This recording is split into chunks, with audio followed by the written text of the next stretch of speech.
Hello, hello, hello. Welcome back to your favorite movie podcast. Yes, we are sort of officially back. It just sort of depends on sort of our schedules right now. Again, Ian is still away. I mean, happy birthday to Dakota, by the way. Yes. Happy first birthday to my daughter. Yeah, Ian's being that type of father where he's away. Yeah. Getting cigarettes and milk. Oh, by the way, I'm Jared, your host. Again, next to me, we have my boy Ian. We're here for episode 18 of the Some Damn Movies podcast. Episode 17 is still underway. Again, I did lose my job, so I did lose my access to Adobe Creative Suite. So now I have to edit everything in DaVinci.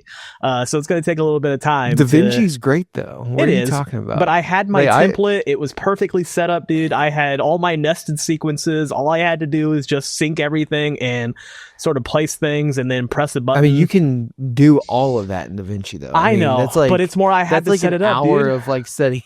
Yeah, and I already have it set up. Now I just have to go through and cut it up. So I would actually say you losing your job actually just upped the quality of this podcast, yeah. Well, we'll see. Because DaVinci Resolve is superior to Adobe. I don't disagree. The only thing Adobe has going for it is its workflow, and that everyone's adopted it as a standard. That is it. And honestly, still people are still using DaVinci. Yeah. If they're not using like Avid, it's like DaVinci for at least color, right? Like a lot of like color correction. I think. I mean, what was like a big thing for DaVinci. It's the like color panel. Like, yeah, everyone uses just it. Blackmagic in general. Like, Blackmagic's like hardware. They're like really a hardware company too, because like you can just buy DaVinci for like $300. Yeah. I bought a license for $300, and I've been using it for years, and I love it. I wish Adobe would go that way, but. Hell no, bro. They're probably making so much money off the Creative Cloud. They're making so much scratch off of it. It's like Creative Cloud is $50, I think, a month. It's something between like $30 to $50 a month for access to everything. I'm definitely not going to pay for it myself. Everything. I'm going to wait until I get another job and let them pay for it and then use it for my side projects. Yeah, no, fuck actually spending money on Creative Cloud. And if anything, try to get a job and tell them like I can save you probably like $600 a year in just the fact that I'm not going to like use Creative Cloud. Photoshop is still pretty good, but I've been using GIMP. Photopea. I use GIMP a little bit, but I've been using Photopea. It's just like a web-based it's a web-based pretty much Photoshop. Mm-hmm. It has like all the same hotkeys that I'm used to, except it's in browser, and if you have Windows, you can actually download it local. Mm-hmm. And then you just pay they usually do like a monthly fee of like $5 if you don't want ads. So there's also Canva. That's really popular now too. Canva's pretty popular. Canva's getting that AI push too. They're kind of coming in with that. There's some good AI tools out there. I mean, that's what I'm going to miss about Photoshop is like the generative AI. Photoshop, I think I honestly will miss more than I will miss Premiere.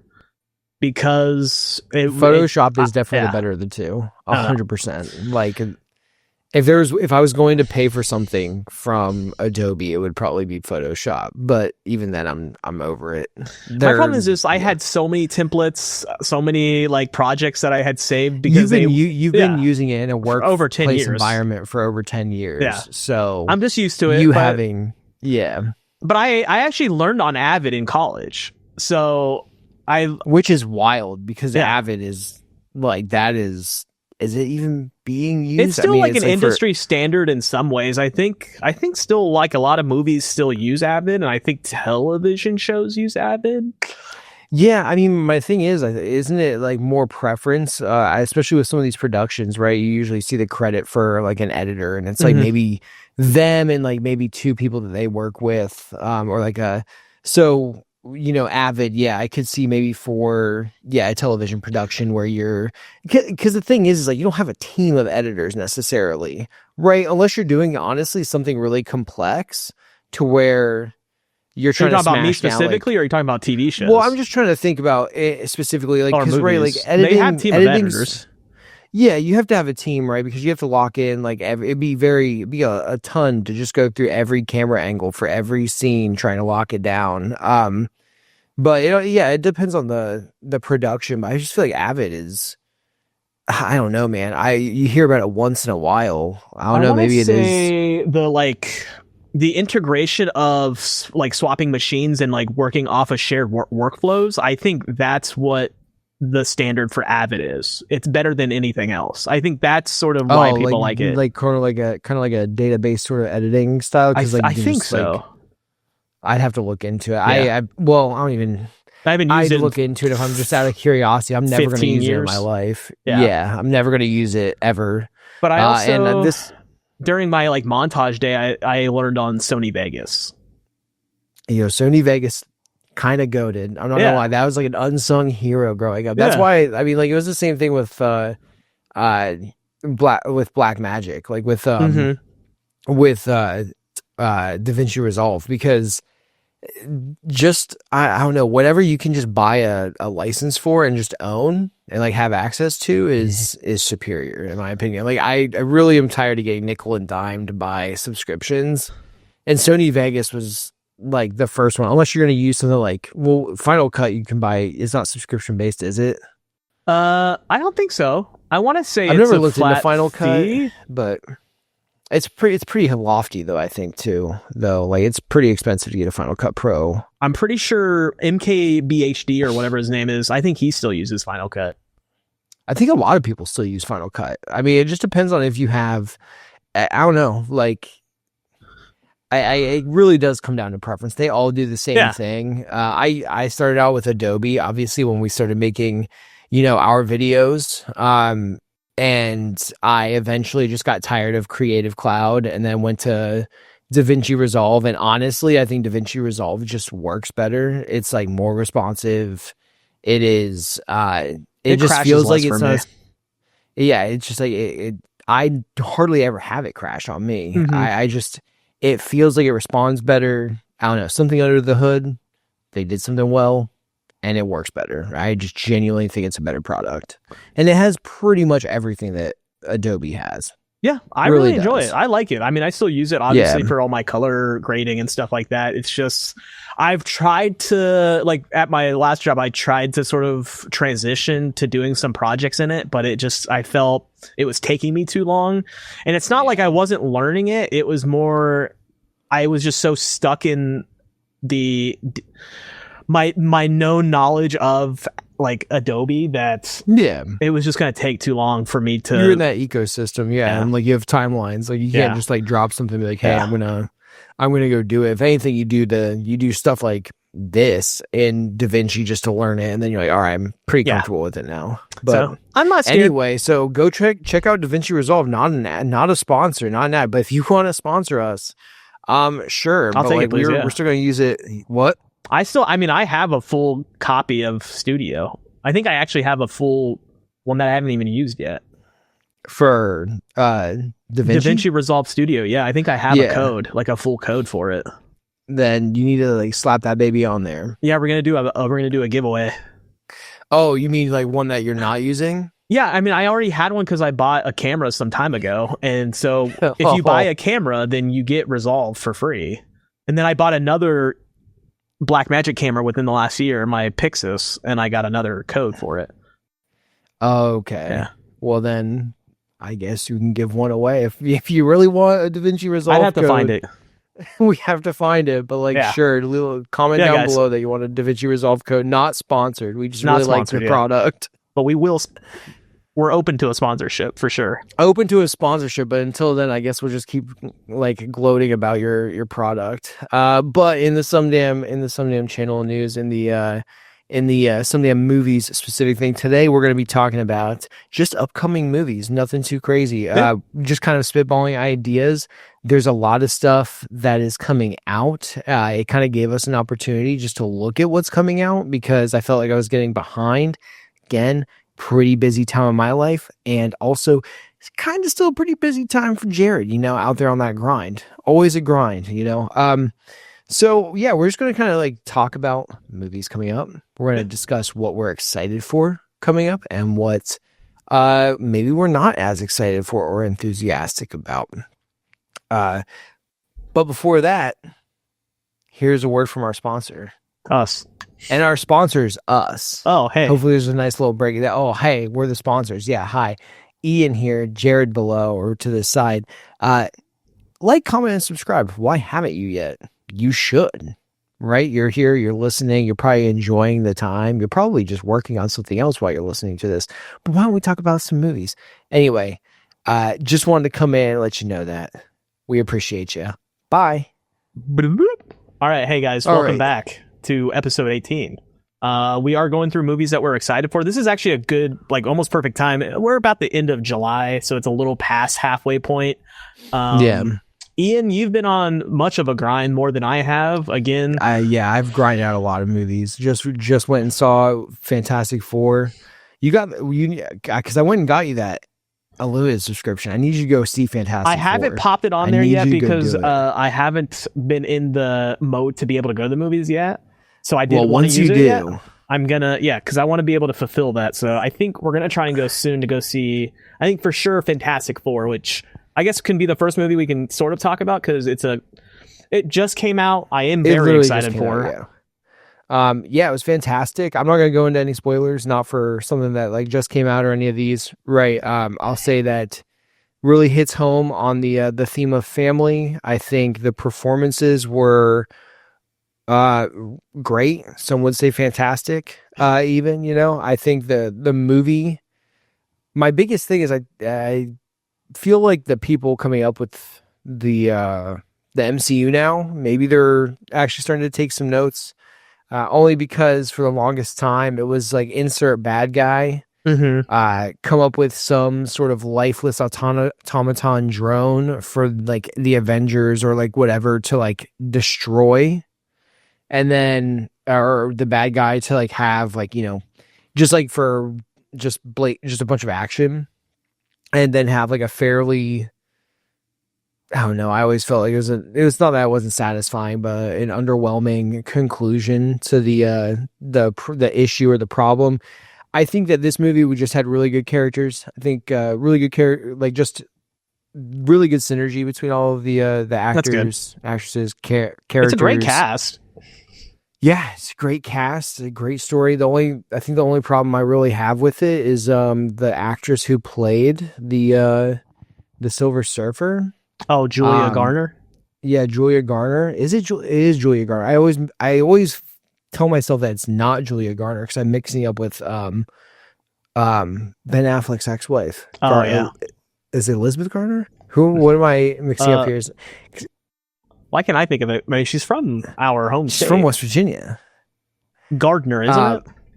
Yeah. Why can't we think? I thought she was Julia Gardner, and I kept mixing them up, so I was like always in my head about it. Because she's also Elektra. Yeah. Jennifer Gardner. Okay. Yeah.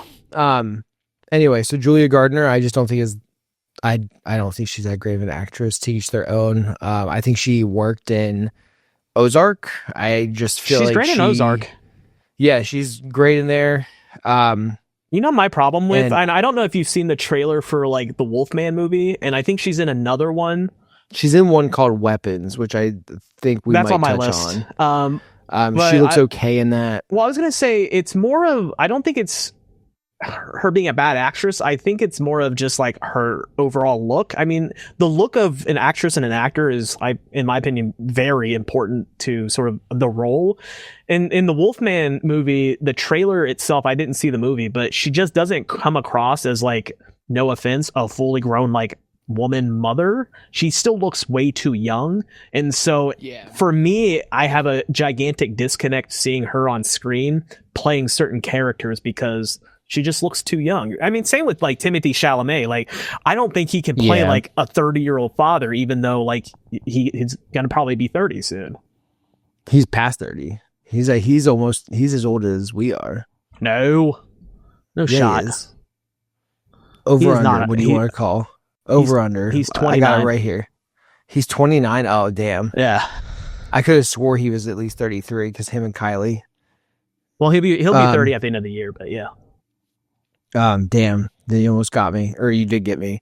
No, yeah. With Julia Gardner, I think that she works in this movie because she's the Silver Surfer, so you can't really tell it's her. She only has very few lines. Um, she's very minimal in it. The one show that like sticks out to me, or like her one role, was the show about the girl that like scammed. It was a Netflix show. Jess was watching it. It's the one where she's playing like that girl like Inventing recently. Anna? Inventing Anna. It was whatever her name, Anna Sorkis or whatever. Sorkin, yeah. Or Sorkin, yeah. They couldn't have picked a worse person to play her. I don't even know who you'd pick to play her, but that felt so awkward. Like I winced. I didn't even watch the thing. I was doing stuff in the background, like Jess was watching it, and I was cringing at that show, mostly because of her performance. But I mean, I kind of agree with you on the thing, because we'll kind of go into weapons. I'm interested in that because it also has Josh Brolin in it, and it does look very creepy. It looks good, yeah. It looks really good.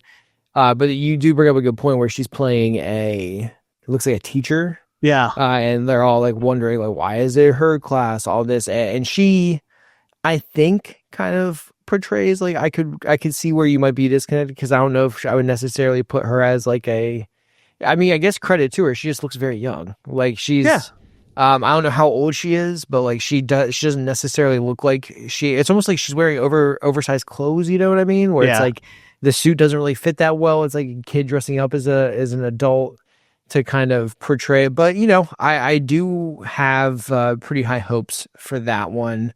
I tell everybody, Fantastic Four was awesome.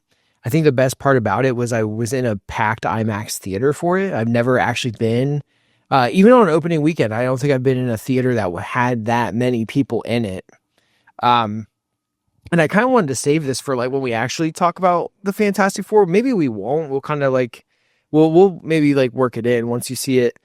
Do you want to just go on a PSA? I think I'm going to start like gatekeeping movies from comic book nerds. Oh God. What now? Because I'm in a packed theater, and you can imagine that there's a lot of like just, you know, general fans of the MCU, but of course you have your nerds in there, right? The nerds are coming out from playing their World of Warcraft and Marvel Rivals to go and watch some movies because they're excited, and I love that because like the social aspect of being in that room, in that auditorium is great. But homie, there were maybe 4 or 5 like chairs down from me. There were like 2 of them that were like snickering at inappropriate times, and like hearing them talking about how like it doesn't like follow the movie, like, or it doesn't follow the comic book. And I'm just like, are we still at this point where we're like gatekeeping and talking about how like it's like not the comic book? It's like, we get it. It's a different medium. Like, are we still I remember when this was like rampant whenever the MCU first started, and it's like, you're right. It's not the comic book because it's based on, they're different. They're like, how it would kind of be boring to just experience a story that you already know, if you've read it. And they just, I don't know, they were saying like, just like comments that were like, you know, oh, it should have been like this. I can't believe they did that. And I'm just like, these fucking nerds. I wanted to like ask them. I wanted to like get up and be like, you need to leave. Like, this isn't for you. Like, go back and read the comics. And don't be that person either. Just enjoy the movie. You either like it or you don't. Well, also he's like grabbing from a bunch of different sources too. Anyways, like it's not just one source. Like I slightly understand if you're taking from one singular source and you're dramatically changing it, but at the same time, that's the role of an artist taking another piece of work and trying to adapt it into their medium. That's just what happens. Like, you can hate it, sure. Also, just don't go watch it. I don't know what to tell you guys. Yeah, and that's like the part too. Is like the best parts about being in a full theater on a release weekend for a movie, especially like this, is having the crowd laugh at the part of the jokes. Right? It's like it accentuates it. It's, be like, oh, when you see like, some cute part of the movie that I'm not going to detail, stuff like that. When it's like the crowd is kind of like, it kind of brings people together, you know? And that's kind of nice. And I would actually say that's what's nice about this movie, because like there's this whole theme of family, and it kind of transcends just the Fantastic Four. It goes a little bit beyond that, and I think it was just like overall a really nice experience. It really felt like something that like I haven't felt in a long time going to a movie theaters. So I do just think everyone, I hope, gets to go see it in a theater, hopefully a crowded theater, IMAX preferably. And where are you putting it within the MCU right now for you? Like within the, you don't have to like put it like top 10 or 20 or whatever, but like, is it sort of up there? Actually, it's definitely up there. Again, just because there's also been such just piddling, I think, contributions to the MCU. Like I remember my buddy and I that I was watching it with, we were just talking about how we were like, it's been a long time since I felt like this going to a movie. So that's why I overall really enjoyed it. That's that. Sorry, someone's outside the door. I guess they're moving something. Yeah, I mean, I'm still pretty excited for it. It looks like the director was Matt Shakman, which I guess he directed I guess a couple episodes of House, Psych, Ugly Betty. Psych, what a classic right there. He also, I guess he was the one that directed all the WandaVision episodes. So that's a little exciting for me. I really liked WandaVision. Yeah, I liked the theme too. I liked the look and the aesthetic of this one, that retro futuristic. That's right up my alley, dude. And like analog. You would love it just based on that. Yeah. But like that like if we never discovered the transistor, like we go with, we just futuristic analog technology. Yeah. I can't this is a great just movie for the summer. I almost think it was good enough to kind of, in a way, redeem the MCU, or at least interest me again. That's good. Cool. In the MCU. There's the next one that follows this is Avengers Doomsday, which, again, not going into anything, but like just knowing that Doomsday is coming up, looks like they're kind of preparing to bring in like this, like, what is it, the phase 6 or something, and I am now interested again. Like I am interested again. Yeah. So what, we've talked kind of about weapons, the Fantastic Four. Let's get quickly on Superman real quick, because that's another one that you saw that I'm also excited for, that just came out. So I've seen total Fantastic Four, Eddington, Superman, F1. Okay. And Mission Impossible. But again, I don't want to like go necessarily that deep into all of them, but yeah, Superman again is another big one that just came out. Superhero movie. It's sort of the revitalization of the DCU, because now we got James Gunn under that wing. He directed this one. Again, he's not directing all of them, but this was written and directed as sort of an introduction back into the DCU with him under the helm. So how do you feel about the new Superman? Specifically the actor, the other actors. I liked it. I think they did. I think it did well. If we're comparing and contrasting my experience to Fantastic Four, I'm actually considering seeing Fantastic Four a second time, and I don't feel that same way about Superman. Okay. That's probably like the biggest nod I can give something, is if I want to go back to the theater and see it. Superman had a pacing, I think like a pacing issue, or like maybe a scope issue. I loved the characters. I think the actresses, or the actors and actresses that they brought in, were selected very well. I just think the story kind of like went a little too, like, it went too wide. Like there was too much going on, and I wanted like a more concentrated and focused like story, right? Like there's like 3 different ways that movie goes. There's a some fictional war going on in the Middle East that's not Israel and Gaza. And so there's like a proxy to that, and how so like they have that arc, but that's also fueling the things that Lex Luthor is doing, on top of Superman or Clark Kent and Lois Lane's life, like just like their, because she knows that he is Superman, and like them kind of discussing his actions that he's made because of this war and how he's like took a stance. Then there's also like a fantastic team or something like that, where it's like not Green Lantern, it's like a different one, plus like Mr. I forget what they call him, the Robo dude. He's like this black guy that has Mr. like, these Terrific drones. Yeah, Mr. Terrific. And Hawk Girl. So like there's just, it feels like they have a lot of cool set pieces. It just felt like there was a lot going on. I actually think that like the Lex Luthor arc, I don't know, it felt like there was just a lot of surface level storytelling. Like we had all these different elements of a story that we wanted to tell, which is like what Lex is doing to kind of overthrow Superman and to take control of part of the world. And then a lot of different elements, which you could argue that like maybe that was part of it, the chaos to try to keep up with it. But I wanted like a deeper dive into Superman and his like, and like Lois Lane and like the life they were leading, and like maybe how he's just trying to handle that and juggling being Clark Kent and Superman. And yeah, it was just a little, again, I think it was really good. I really enjoyed it. I think everyone should go watch it as well. It's not like I'm trying to say it, but like compared to Fantastic Four, if you've got a triage and take one, like it's like no contest. Like Fantastic Four was like, I enjoyed much more. So I guess the real question is, though, how do you feel as sort of the now new introduction to the new DCU?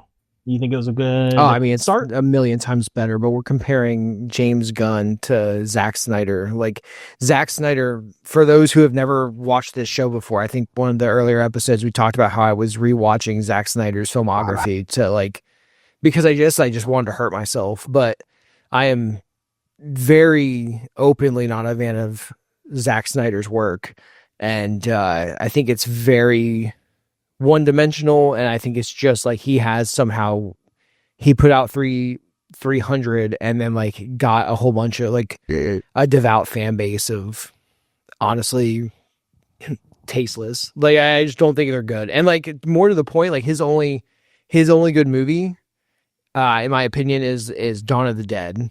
I think the first Dawn, like his remake of Dawn of the Dead, is great, and James Gunn wrote it. So, well, like, there you go. If it says anything, like, what a connection!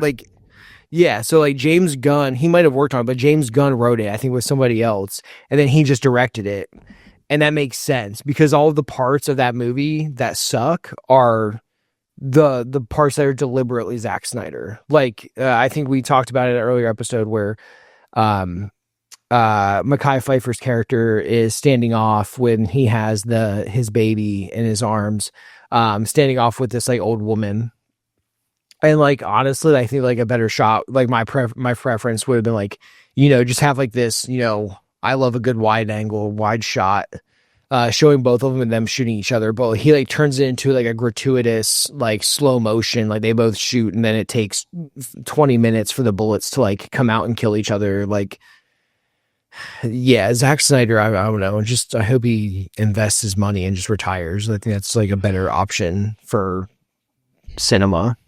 So I'm glad that worked out because I always want to try and make a connection so Ian can sit here and bitch about Zack Snyder some more as he does many episodes in this very short podcast that we have. I know. But I'm trying to not do that. No, I did that on purpose. I got you, dude. All right, so let's actually move on to a movie that's not out quite yet. It's coming out in a couple days, I guess. But yeah, it's like this Friday. A Sundance darling or something like that. It did pretty well there, I believe. So this is a directorial debut by Michael Shanks. He wrote and directed it. Produced by power couple Dave Franco and Allison Brie, who also star in the movie. Truly a power couple. This is, again, adding to the now long list of supernatural body horror movies that have been coming out, which I'm a big fan of. We were both Substance fans, so we'll see how this one sort of turns out. I'm pretty excited for it. I've caught it a couple times, the previews, the last couple times we went to the theaters, and honestly it looked really interesting, and it seems like some of the the press and the sort of the commercials and trailers that we've seen coming out, it looks super interesting to me.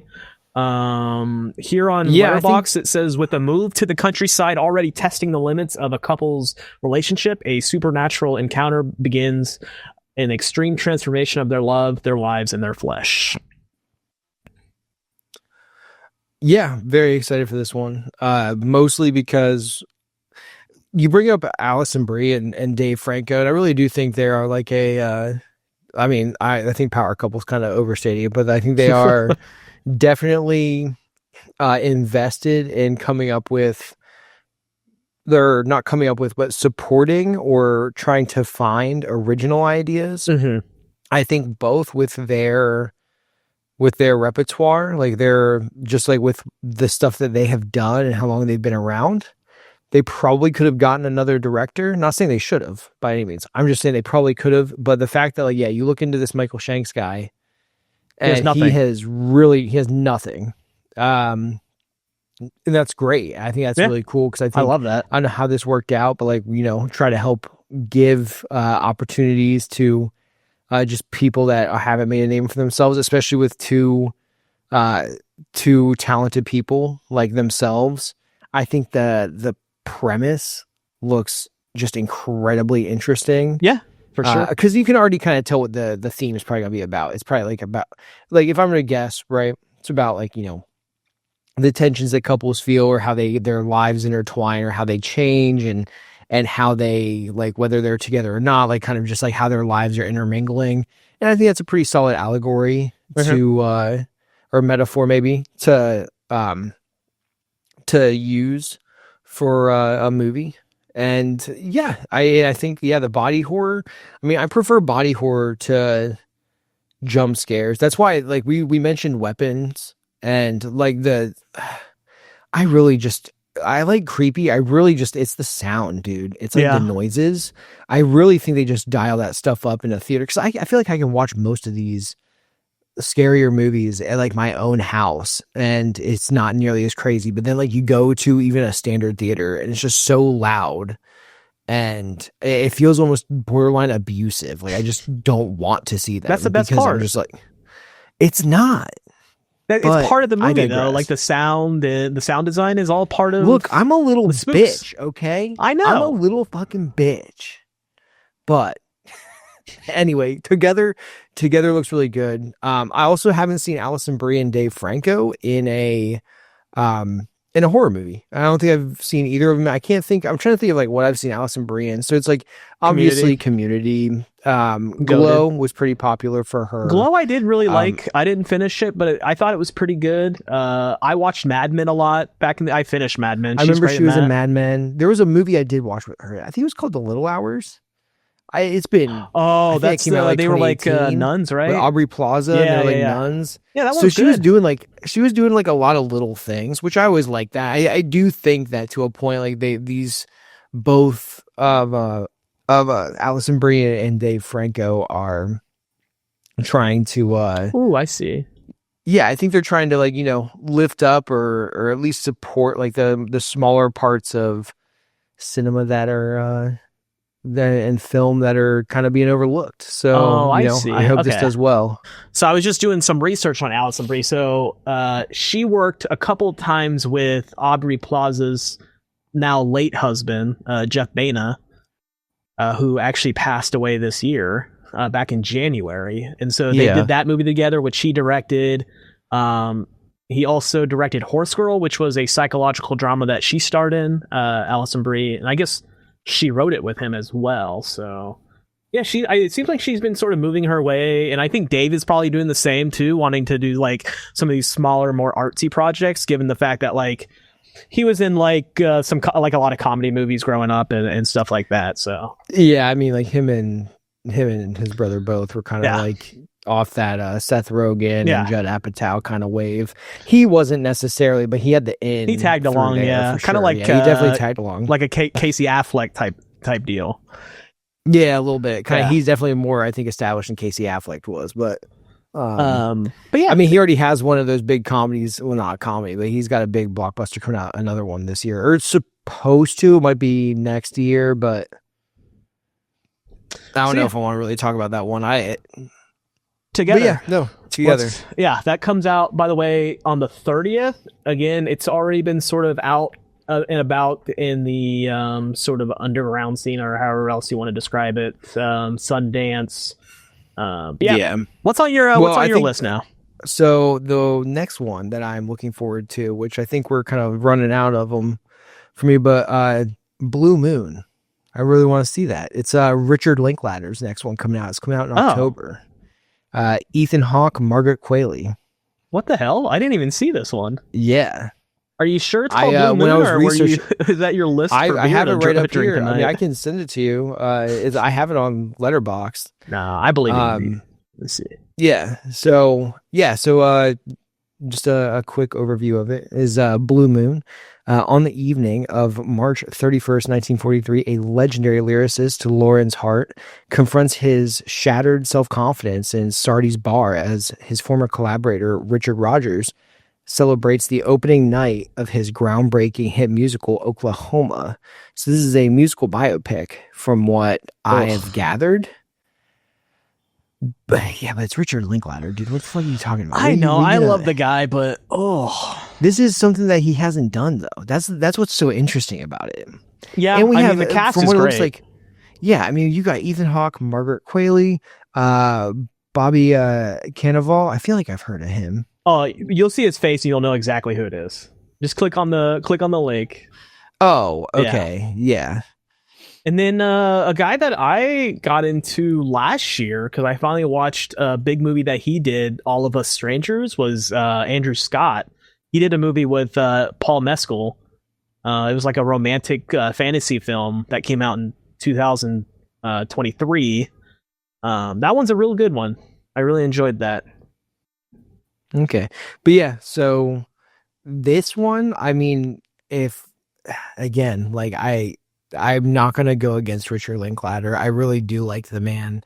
He's going to be, I think, so we're doing this like, we're kind of doing this, or not kind of, we're doing this challenge, right? This like director kind of filmography monthly challenge. I don't know. We haven't done Linklater yet, right? Like we just did Linklater separately. Mm-hmm. I feel like at the end of that challenge, like when December comes around, we have to do like a Mount Rushmore of the year of our challenge. But like I say that because like I feel like Richard Linklater in general may be on my Mount Rushmore of directors. Do you want to include him this year then? Like you want to add him to the list of people we want to watch this year? Because this movie comes out in October. We can add him in there.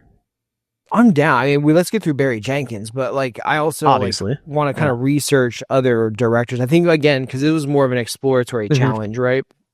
It was it's I think first and foremost to expand our horizons on people that we haven't really experienced before, right? Like Penny Marshall. People have watched Big, but like, do they know Penny Marshall? Probably, like, kind of yes, but no. So it's kind of like this thing where. I think the exploration of directors is also important. I think next year when we do it, I would almost want to make them more obscure directors. Well, this all started because we did Kurosawa. We didn't do the full filmography. We did like a movie. Yeah, we just did Rashomon, and then we were like, oh, this was kind of cool. But that one was really fun because it was so different than what I'm used to watching. It was like sort of one of those classics that I always heard about and I always saw. And when you read some like cinematography books and some other stuff here and there, you always see Kurosawa's name pop up, and so I'm like, we gotta watch it. I would like to go through his entire filmography personally, but I also just want to do more. I want to do more directors like that. But like he has a bunch of But yeah, I also would either want to make them like kind of like keystone sort of pillars in at least American cinema and maybe even worldwide cinema, and then just kind of explore and find them. But I say all this, sorry, just to be like Richard Linklater. He is probably in my top 10 or my Mount Rushmore, my top 4, because also like I remember School of Rock when I was younger and how much I loved that movie, and like how like, even if you don't really care about Oklahoma or a biopic about the lyricist who wrote Oklahoma, I can't see watching this movie, which is only 100 minutes long, right? And a solid hour 40, and probably not enjoying it with Ethan Hawke and Margaret Qualley at the front. Just, I don't bet against it. I feel like this is going to be a knockout. The Before trilogy is one of my favorite set of movies ever, like, period. Like, those movies are so fucking good. They're probably the best, like, romance films of all time, in my opinion. I'd have to obviously watch more, but in my immediate head, that trilogy is just spectacular. They're the best. It looks like it has an October 9th or October 24th release.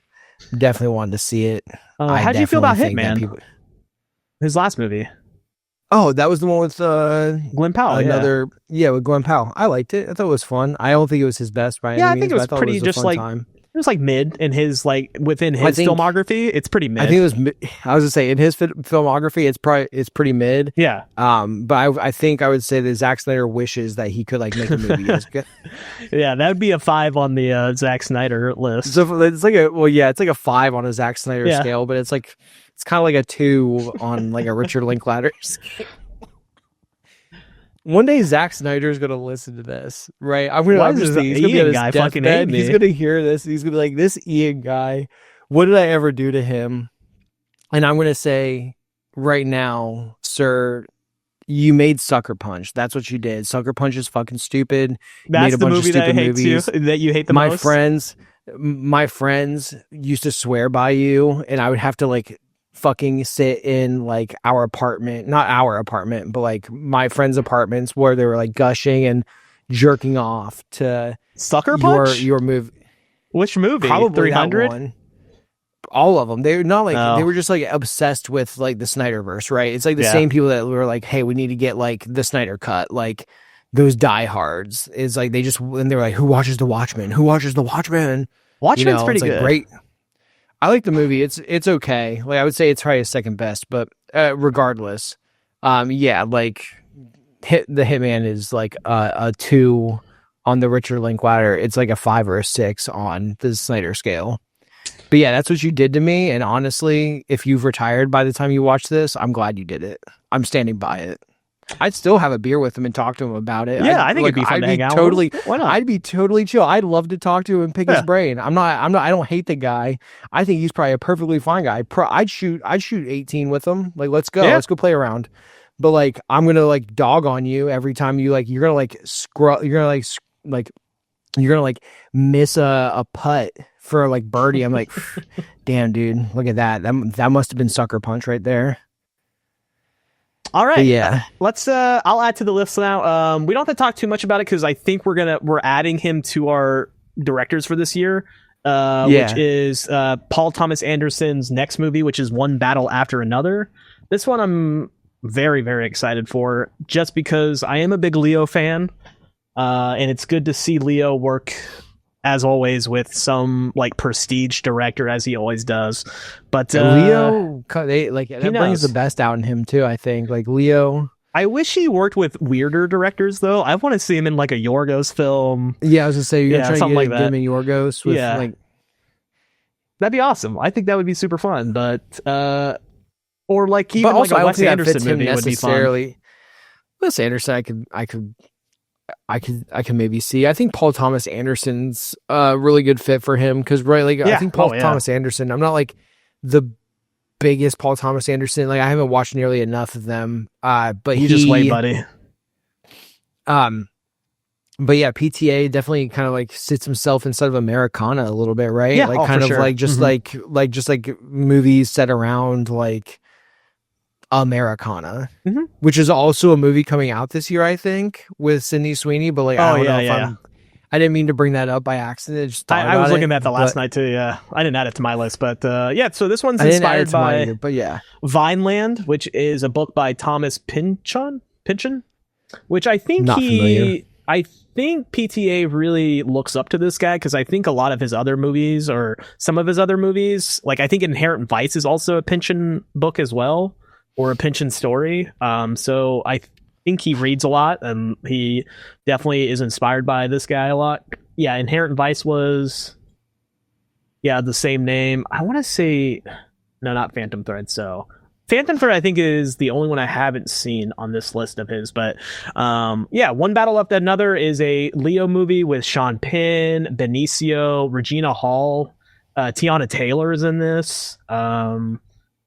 It is also, the music's going to be by Radiohead's Johnny Greenwood, which I'm pretty sure he's worked with before. Radiohead, you're not familiar with Radiohead? Oh, okay. Yeah, I mean, I'm familiar with Radiohead, but I'm not like a little Radioheader. A Radioheader? Yeah, I think he is that what they call their lead fans? Guitarist and keyboardist. But he also did, he did There Will Be Blood. He did The Master. Yeah. He did Inherent Vice, Phantom Thread. Well, he did how do you feel about like your thoughts going into this one? Are you just really excited for it, or? Well, again, I'm on my I don't watch trailers kick. This was the trailer that I had Tony watch for me, just to see if it was even somewhat interesting. I'm already interested just because Leo looks disgusting in this. He does. I'm down. He looks very haggard. Yeah. So I'm all for haggard Leo. I don't know what this movie's about. Looks like he's drank like one too many PBRs, and he's just trying to figure. For sure, PBR, 100% PBR. Yeah, it's 100% PBR, and he's 100% trying to figure something out. But yeah, so I watched like half of Licorice Pizza, so I didn't obviously enjoy it that much. I mean, I watched it, and I was not the biggest fan. I think that's kind of why I've been a little PTA averse. Phantom Thread, I haven't watched fully. I think I started it a couple times, just not because it was bad. I just didn't get into it yet. Inherent Vice, I haven't fully tried yet, but everything before that, I loved. The Master's great.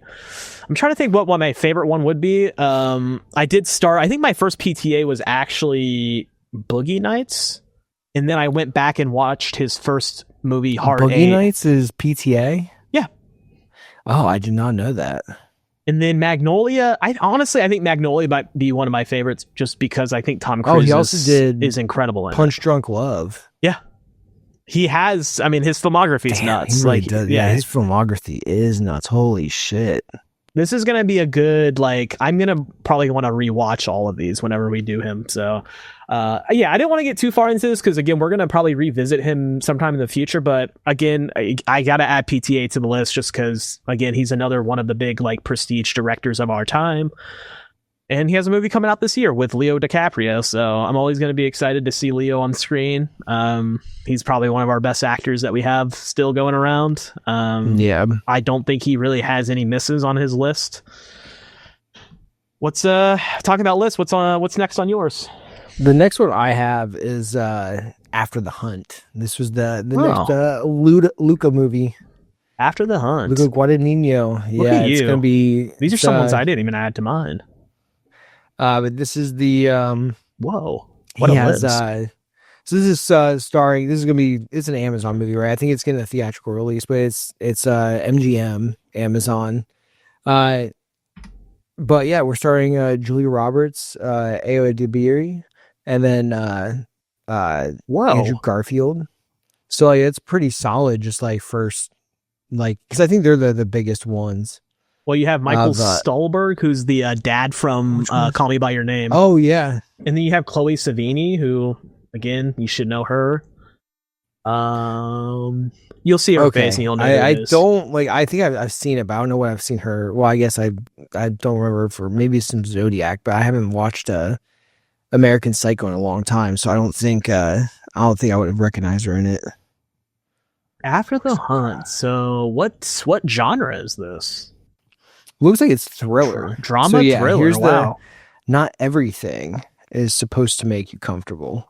A college professor finds herself at a personal and professional crossroads when a star pupil levels an accusation against one of her colleagues, and a dark secret from her own past threatens to come to light. So yeah, we're thinking drama thriller. Okay. I did watch the trailer for these. We're putting the trailers in here, right? I don't know if we're gonna. I'm gonna do clips. I thought just like a little stinger or something like that. Like 10 seconds, yeah. But yeah, I like. I just want to see Ayo Edebiri and more. I think she does a really good job in The Bear. I don't really think I've seen her in much else. I know I wanted to watch Bottoms, but that's one of those movies where Jess was like, I want to watch it too. So it's like, oh, can't watch it now. Oh, that's a Tony movie. She then. watched it. Yeah. So Tony movies and Jess movies, they're the same ones. Yeah, we right? finally watched that either late last year or early this year. We finally got to that, and it was great. I really liked it. It was funny. I'll have to, I'm definitely going to be checking it out with her once I get back. But, yeah, and I kind of want to see her in something else. Well, I mean, in this, she's just playing a star student, right? She's just playing like a normal girl, just like either in like college or whatnot. But I would like to see. Not that it has to be right. I'm not saying that someone has to have like not all. I mean, look at Dwayne the Rock Johnson. Like, you think that guy has like acting range? No, not. Hey, we'll see. It's on my list. We'll get to it. We'll get to it when we get there. But like up until this point, not much range, right? So you're paying for Dwayne. You're not paying for, well, you're paying for each muscle. Kind of lose themselves. Yeah, you're paying per pound muscle. By muscle. Yeah. Per body weight. So the thing is, she hasn't really played much more out of like, I would say like a normal young girl, like in a young girl situation, whether that's she's high more school, into comedies too. Yeah, and I will say that's probably, well, I mean, if you consider The Bear like a comedy, but like it's they do more drama. It is, but it doesn't feel like it's like a deliberate comedy. It's just kind of like in the writing, it's just like it's not like the main focus is just the characters. But yeah, no, I'm looking forward to it. I think it'll be fun. Again, kind of funny that like I didn't think Luca was going to be dropping anything this year. That's why when I was researching what's coming out, I was like, oh, like no, he's dropping, dude. Yeah, I was gonna say he just had Challengers pop and Queer all in last year and Queer, yeah, both of those last year, and now another one. I guess keep grinding, King. He's working, dude. Keep doing it. Yeah, this one I didn't look too much into, but seeing Julia Roberts as I guess the big name, and then Andrew Garfield's in it too. Yeah, that's crazy. That's the thing what too. A cast. Like, what's Julia Roberts been doing? She was in the one a couple years ago that was The End of the World or whatever it was called. Leave the World Behind. That one came out towards the end of 2023. She's been kind of on like a hiatus, I think, lately, right? Like she was not doing a whole. At least I wasn't paying attention, I guess, or if I hadn't seen her like. Well, let's look. Yeah. So Leave the World Behind was pretty much the last big thing she was in. She was in Ticket to Paradise with George Clooney. And then before that, Ben is Back with Lucas Hedges. That's pretty much it. She hasn't really done much. She was in the other big movie she was in with Owen Wilson and that Jacob Tremblay, that young actor, called Wonder, where I think he had like face disfigurement or something like that. That one pulled on my heartstrings. I remember that one a little bit. That one was pretty cute. I guess she has some. Well, I mean, she just her frequency has definitely went down quite a bit. Well, which is not a bad thing. I mean, I think she's at that point where she's Julia Roberts. She's 57 though. Like this is just kind of that period of time, especially females in like Hollywood. They start getting way less roles unless they're like playing some cranky old lady. True. I also think it just depends on like I don't know. We don't know enough about that. You're not wrong though, for sure. But. Yeah, I mean, it's kind of nice to see her in something that looks like it's more of a, like in a Luca film, Yeah, that interests me a lot, for sure. That's like, she hasn't done I mean, I guess I don't know. Maybe we need to do like a Julia Roberts deep dive or some shit. I don't know. Just an excuse to watch Pretty Woman. When I think Luca, I think weird.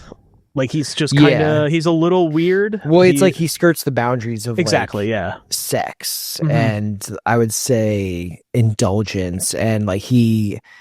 right, because we not to go back into like the Luca talk fully. If you'd like to watch our full episode, it's probably we'll put it up here or something. But he again, like we're thinking about like he just skirts the edge of indulgence or sexuality and maybe vice, right? Like I think vice is for sure.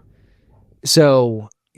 seeing that come up, like her in a role like that, is a very cool and interesting pairing that I wasn't expecting. Yeah, I wonder, because I'm picking up a little bit from what this abstract is. I'm thinking it's probably like a professor gets accused of like like SA or something like that. So, well, so if you watch the trailer, yeah, that's pretty much where okay. like it's.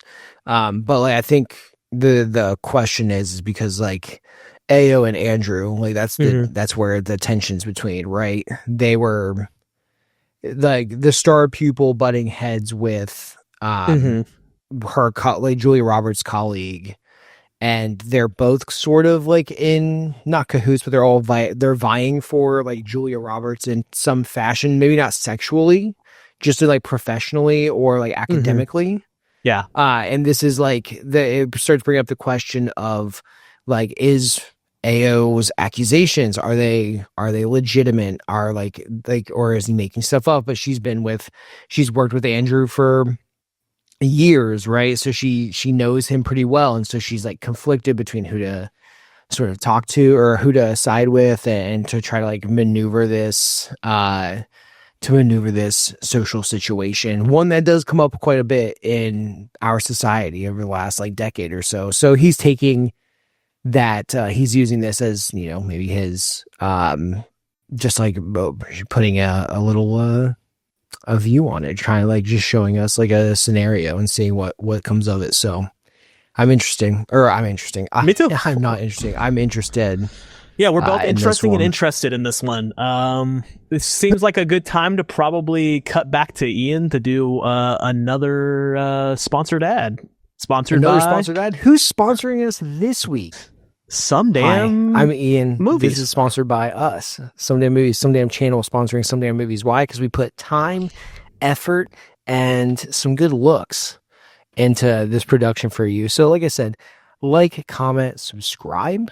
If you've made it to this point in the podcast, you should just be doing it.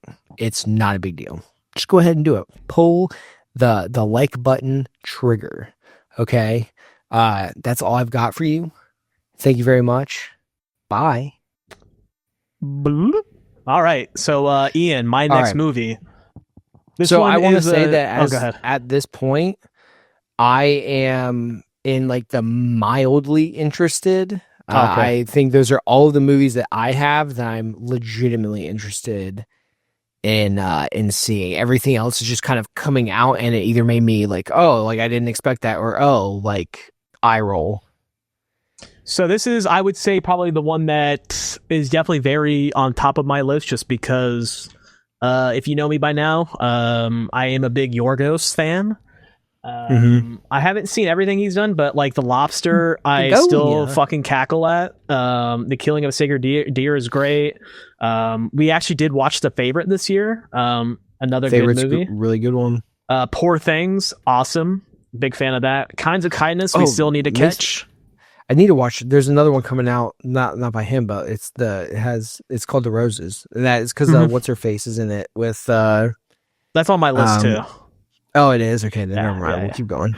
Kinds of Kindness, I still need to watch, but the next one coming out this year is Begonia. And as always, even just the logo sort of entices me, just because he always has like a nice little like artsy style to everything. Everything just seems so like creative.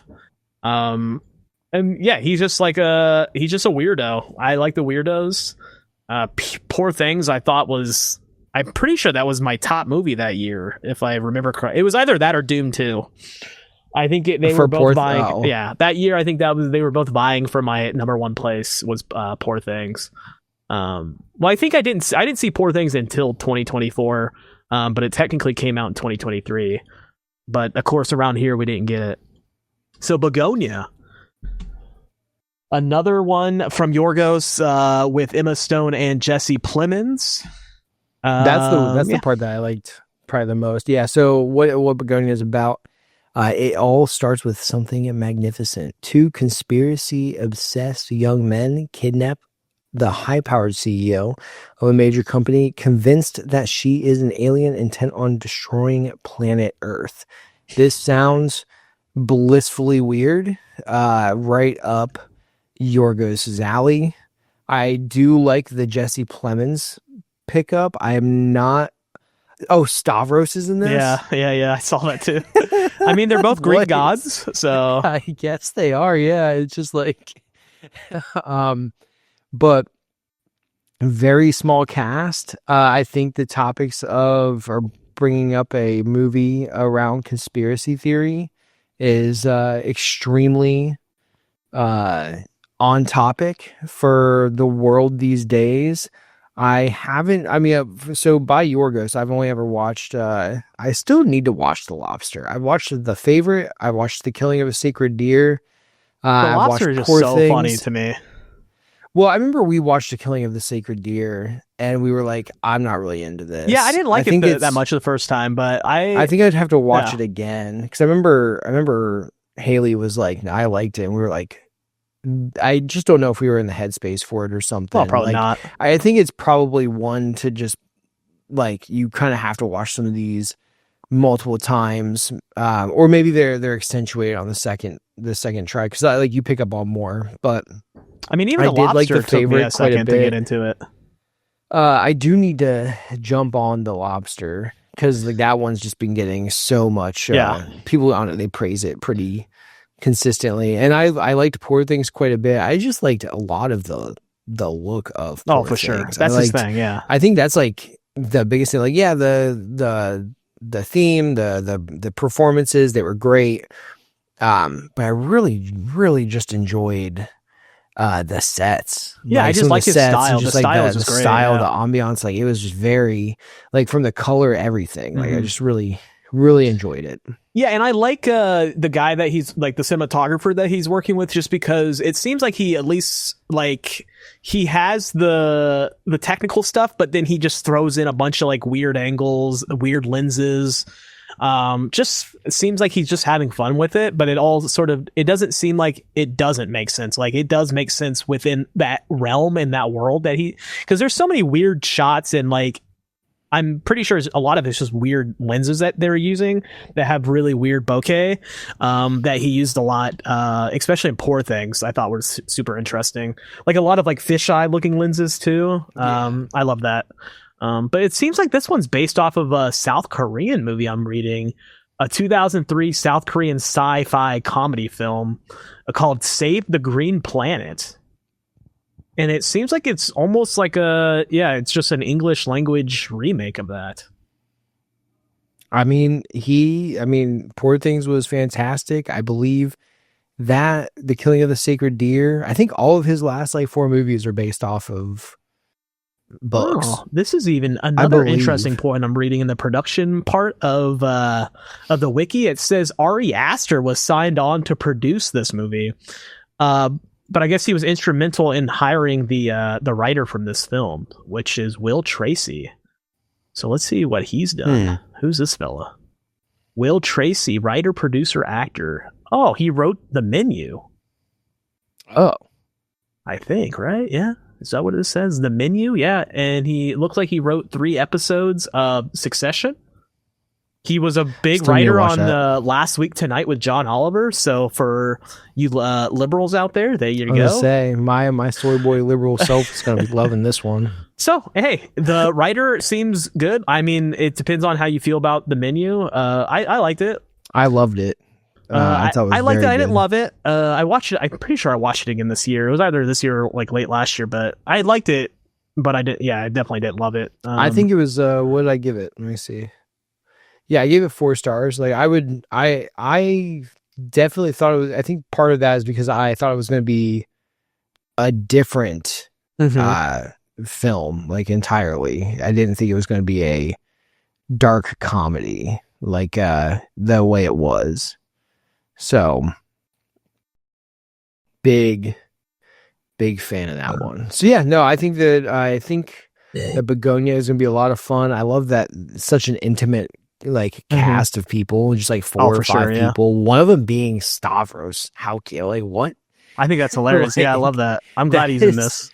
like him, Emma Stone, and Jesse Plemons. Like, well, what the fuck are we doing? I'm pretty sure because I do listen to his podcast sometimes, so I've heard him talk about how he wants to be in one of these Yorgos movies, because sometimes when they specifically talk about Greek things, some of the Greek guys that come out of Greece, Yorgos gets brought up sometimes. So. Okay, well, I'm glad it's happening then. Yeah, so this one comes out here in the United States. It looks like it's getting a release date in Venice, which I'm sure it's for the film festival in September, and then it gets a worldwide release October 24th. So that's exciting. October 24th is going to have a lot of stuff, a couple bangers on it, yeah. All right, so I'll probably go see Blue Moon first, but I'll probably watch. I might just do a back-to-back. Oh, well, hey, double feature. Perfect transition for me here. So back to back, since these are Safdie brother movies, these are probably the last two that I'm probably the most excited for, and everything after this is like I'm a little hesitant on, or I'm not like super duper excited. Is Marty Supreme and The Smashing Machine. I think they're both being directed by each of them separately. Really? I think so. I'll have to look back into it, but I'm pretty sure they like obviously work on the movies together. And I think one of them is an actual, like, he also acts. I forget which one it is.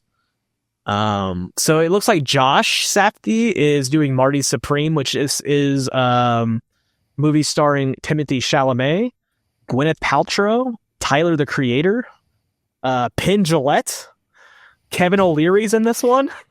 Fucking Kevin O'Leary? Why? Yeah, I guess. Yeah, Odessa's in this. Is it just because there's like an episode of Shark Tank? I think it's just because it's like New York, probably. It's my guess. Maybe. They're big New York guys. Yeah. I mean, Uncut Gems and Good Time. Well, I don't think Good Time was in. It might have been, but I'm pretty sure it was, right? They were like running throughout New York, weren't they? I mean, I think it could have been a nondescript town, but yeah, like it probably was. This one is Marty Mauser, a young man with a dream no one respects, goes to hell and back in pursuit of greatness. That's all we get out of this one. Really, I'm just excited to see Timothy in another movie, and it's a Safdie brothers movie, and I've enjoyed both of their movies that they've released. Uncut Gems, I really, really enjoyed. Adam Sandler kills it in that one, as well as he's playing, Kevin Garnett. Like, he's great in that. Yeah. I mean, I was talking about that like fairly recently about we were talking about Mostly, which is, I guess, is another movie coming up, but I don't really give a crap about it. But like we were talking about freaking Forrest Gump 2, or not Forrest Gump 2, Jesus Christ. Happy Gilmore 2. So Adam Sandler, yeah, like mostly, his comedies, like his time at SNL, signed a terrible contract that bound him to like making shitty like 90s and 2000s movies until he fulfilled the contract. Now he's just making Hubie Halloween, which is also a fun movie, but it's like they're not. Yeah, it's cute. It's fine. It's whatever. It's cute. It's fine. Stupid, but at least him and his boys are getting a bigger bag, I guess, from doing it. But Uncut Gems was that moment where he just played like the most cliche, like Jewish New Yorker that also has like a gambling addiction and like he played such a stereotypical character. And it was good. I enjoyed it a lot. He did a good job, but I just don't think it was the biggest reach for him, but also he never plays semi-serious roles like this. So it was nice. It was refreshing to see him do that. He does, though, he turns it on. Like, he's a good actor. Yeah, and the last, like, half hour of Uncut Gems is just an absolute, like, edge of your seat thriller. Like, 15-20 minutes, like, whenever he locks the door. Or locks him in there. Yeah, it was it's a good one. But yeah, I think I'm not too familiar about I know about the Smashing Machine, but I have no clue about Marty Supreme. This one's ping pong related, I guess. So this is a sports adventure comedy drama. So I don't know if it's based off of anybody, but I guess Marty Reisman It's based off of a table tennis player, Marty Reisman. Okay. Sort of. So it's more of a fictionalized. It says the story is a fictionalized original rather than a biopic. Okay. So this one, I'm not as excited as I am for the Smashing Machine, only because everyone that knows me by now knows that I'm a big Dwayne "The Rock" Johnson hater. I do not like the man. I think his career sucks. I don't even care about his WWF, WWE career anymore because he pisses me off so much as a director or an actor. I think he sucks. I think he's terrible. I don't think he's funny. I don't even find him charming. That being said, I'm willing to give him one more shot. Well, Benny Safdie is asking you to give him one more shot, rather. And Benny, I'm willing to listen, okay? Because Benny, you made him look different for once. Yeah, like that trailer. I know you're not watching them, but like that trailer is. I scrubbed through it a little bit. I just wanted to see what he looked like. It's So one, what's up with him and Emily Blunt? Do just like some actors and actresses, they just get paired off and they're like, hey, like these two work, because she's been in a couple things with him now. Yeah, they were in that. They had like safari that zoo one, yeah. thing. The zoo safari tycoon boat. The zoo tycoon shit. What else were? I thought they were in more than that though. I thought she was like they were very. I was about to Jungle Cruise. That's what it was. Yeah, Jungle Cruise. I thought they were in a couple others after that. Yeah, too. Maybe knows? not. I was gonna say I hope not, because if my conspiracy was like, is my boy Dwayne "The Rock" Johnson trying to like steal Emily Blunt from John Krasinski? Because like, no, we about to fight. Not John, dude. She would never. Yeah, no, 100%. I'm taking John over Dwayne "The Rock" Johnson any day of the week. Yeah, he's a better actor. Better actor. Is he a better action star than Dwayne "The Rock" Johnson? Yes, just basing that off of what's the Tom Clancy show he's in? That one's Jack Ryan. That one's not bad. Jack Ryan's. It's been a pretty fun watch. He was in that Michael Bay movie too, 13 Hours, the Secret Soldiers of Benghazi. Did you ever watch that one? I never watched that one. Yeah, I go through periods of times where I do just like watching like military sims, basically. Yeah. I like them. I think they're all more often than not pretty propaganda heavy, like, but you already win. Like, not into the Fast movies. Like, I'm sorry. Like, one day for this podcast, we're gonna probably have to watch all the Fast and Furious movies. I'm not doing it again. I'm never doing it. Okay. I refuse. So why bring it up? Like 3 of them. Because I feel like we're gonna have a conversation in the future. I don't know how far in the future, but we're gonna talk about it. We're gonna be like, hey, I think it's time to watch through all of Fast 30. Let's do it when we hit 40, because it seems like a 40-year-old man movie. This feels like, all right. So I'm turning 35 this year. In 5 years from now, okay, we will have an episode devoted to Fast and Furious. I agree to 2030. 2030 will be on episode hopefully 300 something by then. And we'll do a rewatch of all the Fast movies. So. It would be a first time watch for me, but I'm already pissed off at it. But the Smashing Machine. All right, so the unforgettable story, true story of a UFC legend. So it looks like we're going straight into like a biopic, not like a overly fictional. Well, I mean it's fictional, like you know what I mean. They're adapting someone's life, but. MMA fighter Mark Kerr struggles with addiction, winning, and love during his peak era in the UFC. I know nothing about this subject material. I just know that they are in a UFC pre-octagon, so you know it's old. Mm-hmm. And it does look like The Rock is not just playing strong man who punch thing. He's a strong man that punch things that maybe have feelings, but has like a heart. He kind of comes off like a very charming, like it's just his job. Like he wants to, So I too am excited to watch at least this movie. I didn't know anything about Marty Supreme until you brought it up, but I'll probably try to see both of them in the theater if I can. Yeah, I mean, again, this specifically, I just want to watch this to see if Dwayne "The Rock" Johnson, if he just works with a director that wants to make an actual movie and not make a like a glorified hour and a half of Dwayne the Rock Johnson trying to like woo older women on screen. And this kind of gives me like make shitty jokes with Kevin Hart. Like, yeah, this kind of gives me like The Wrestler, kind of like Mickey Rourke, and because like Mickey Rourke, I think is kind of in a similar. I mean, Mickey Rourke's garbage now, right? Like he's just like waiting for that dude disgusting. To like looks absolutely disgusting. Just wanting to probably just needs to be composted at this point eventually, but he I say this because like when Darren Aronofsky was doing, came up with The Wrestler, which I think that was the first movie after Black Swan or maybe before. I want to say it was after Black. It's like either, right? They're on one side or the other. Like I thought he did it, but I think he did it after Black Swan. Before Black Swan. Yeah. Before. Yeah. Black Swan 2010 and then The Wrestler 2008.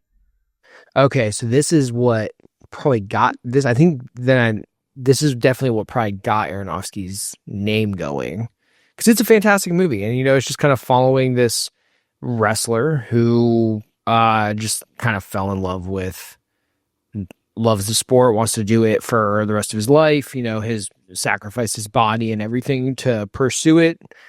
And it kind of like, but he's just like an everyday guy, right? Like he's just living his everyday. He has his vices as well. And this kind of gives me a similar vibe, right? This is, following a real person, or like journaling, or at least showing their story on like just him pursuing ultimate fighting. I think it's and yeah, Ben Safdie is only put out stuff I like, really. So yeah. This one's also both of the movies are written by the brothers themselves.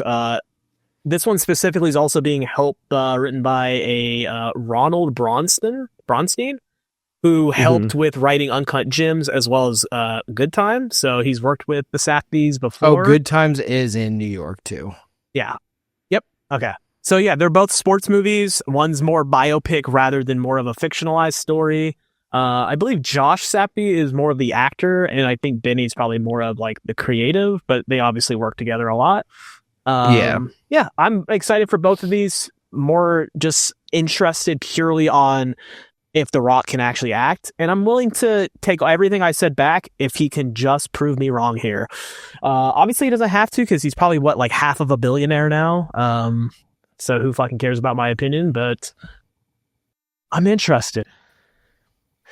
I don't blame you. Yeah, like it's we'll see how it goes for sure. I think. Right. What's next on your list of movies that you, I guess, don't really care that much about? I mean, there's a general interest when I say like I don't care about, but it's like it's more of a general interest in like I would go and see these in the theater if I have time, right? Like I'm not making it a point. Something like again, The Smashing Machine or Blue October. Like I'm gonna like actually talk to. Either like get the babysitter or like, hey Jess, like, would you mind if I like go see this movie? Because we like worked that out. So the first one on this one, I'm gonna bring this one up just because I didn't even know it was a thing. Okay. But it's called Wake Up Dead Man, a Knives Out mystery. So this is the new Rian Johnson, which I'm starting to feel bad that Netflix makes him put the Knives Out mystery on there. I totally understand it. Just with the name recognition that comes with Knives Out and Benoit LeBlanc Benoit Blanc. Their characters just don't have the name recognition at all. So I do kind of feel bad that they always have to put that like little moniker on there, a little like, oh yeah, by the way, this is part of Knives Out.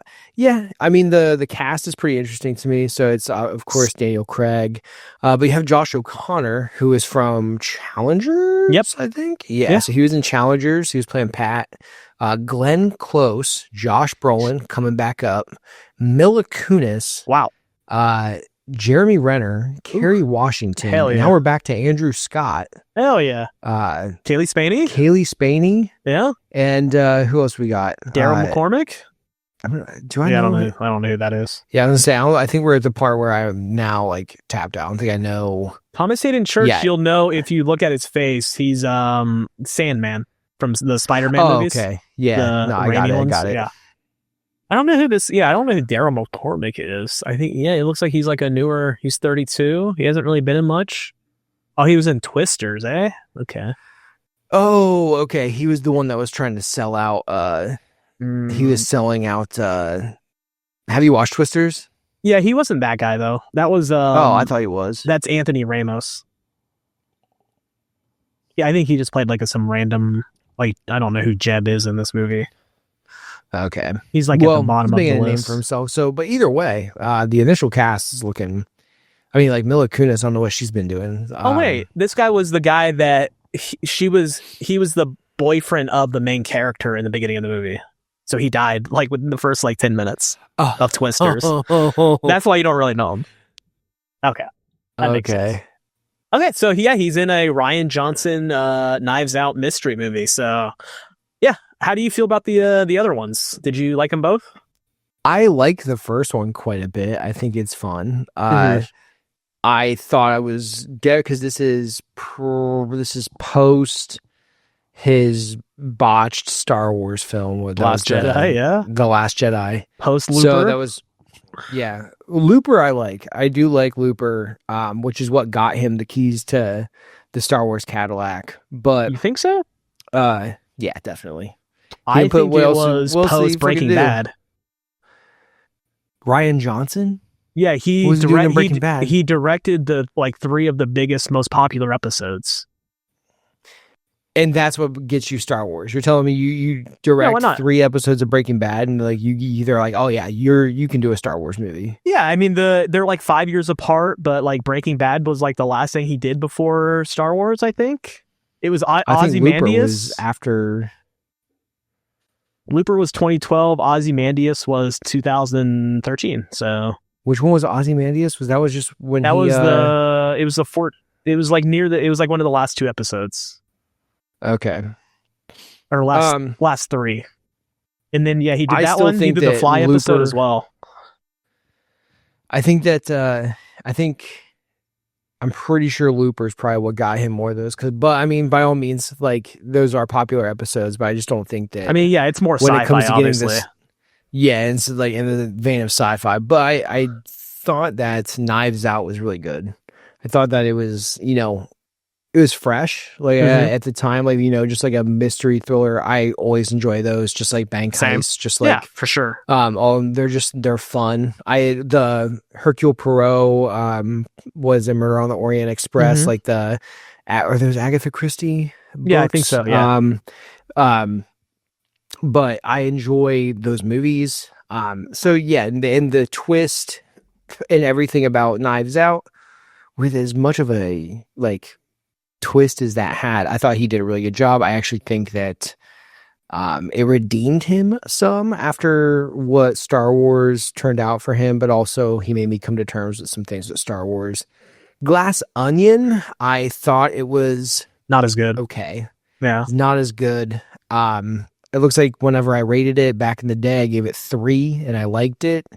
I'd probably still feel pretty good about that one. I think it was pretty derivative. So I wanted to talk about being derivative. So obviously it's always a whodunit mystery. It just felt like we did a lot of the same things that happened in Knives Out. It didn't separate itself enough with just a different setting and a different cast.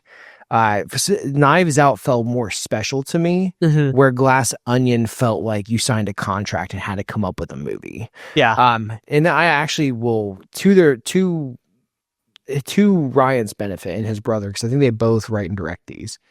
I think they have a lot of fun doing it. I think I'm going to keep staying with them.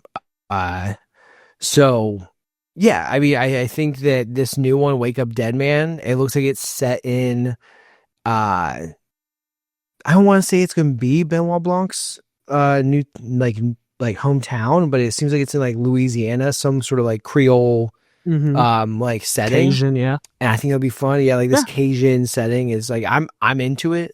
Yeah. And I would actually like thinking about it now and kind of discussing it. I'd go out to the theater and see it. I think I care about it a little bit more than my other ones that I have coming up.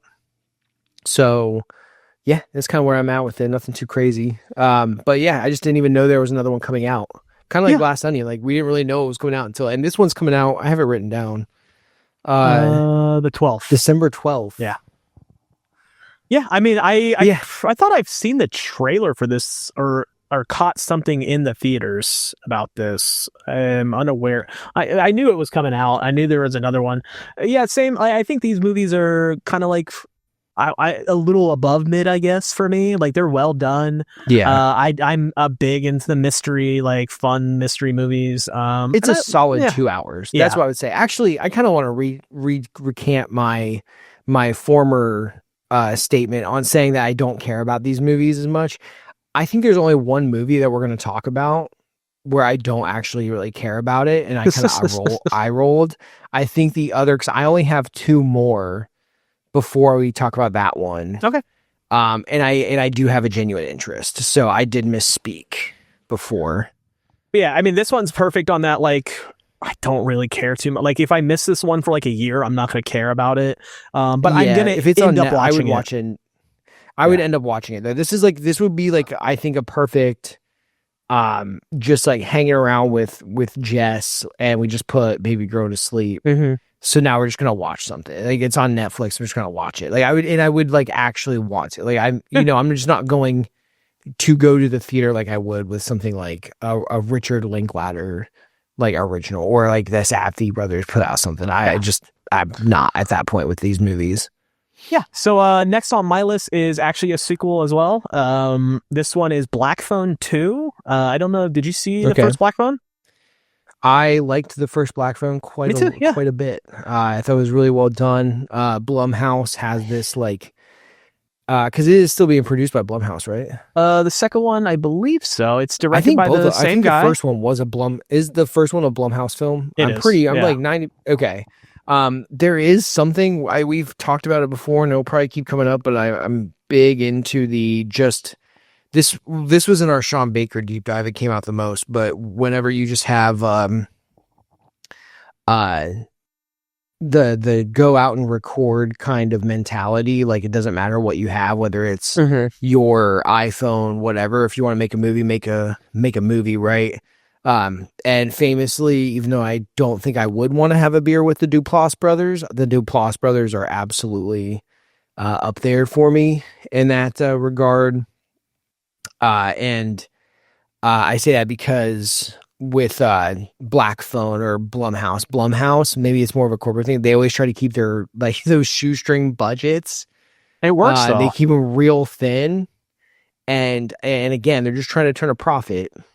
But I think whatever you do, just like keep those razor thin. Because I didn't put it on my list. I don't think you put it on your list, and I don't want to give it like a whole spotlight. But like they're putting out the new Five Nights at Freddy's. Oh yeah, FNAF. To keep it real low, and then you have to use that money like appropriately to like get your product. That's all going to PR, dude. Yeah. And the thing is like, or animatronics and Five Nights at Freddy's, which they were good. So the thing is, that was the highlight of the movie. They were fantastic. They added more. Like they're big into, like, they realized people loved that, so they're like putting more into it. But yeah, Black Phone 2 or Black Phone 1 felt like this, like it was an idea I had never thought about. I had never heard about these movies ever, or anything like this necessarily. It was pretty fresh.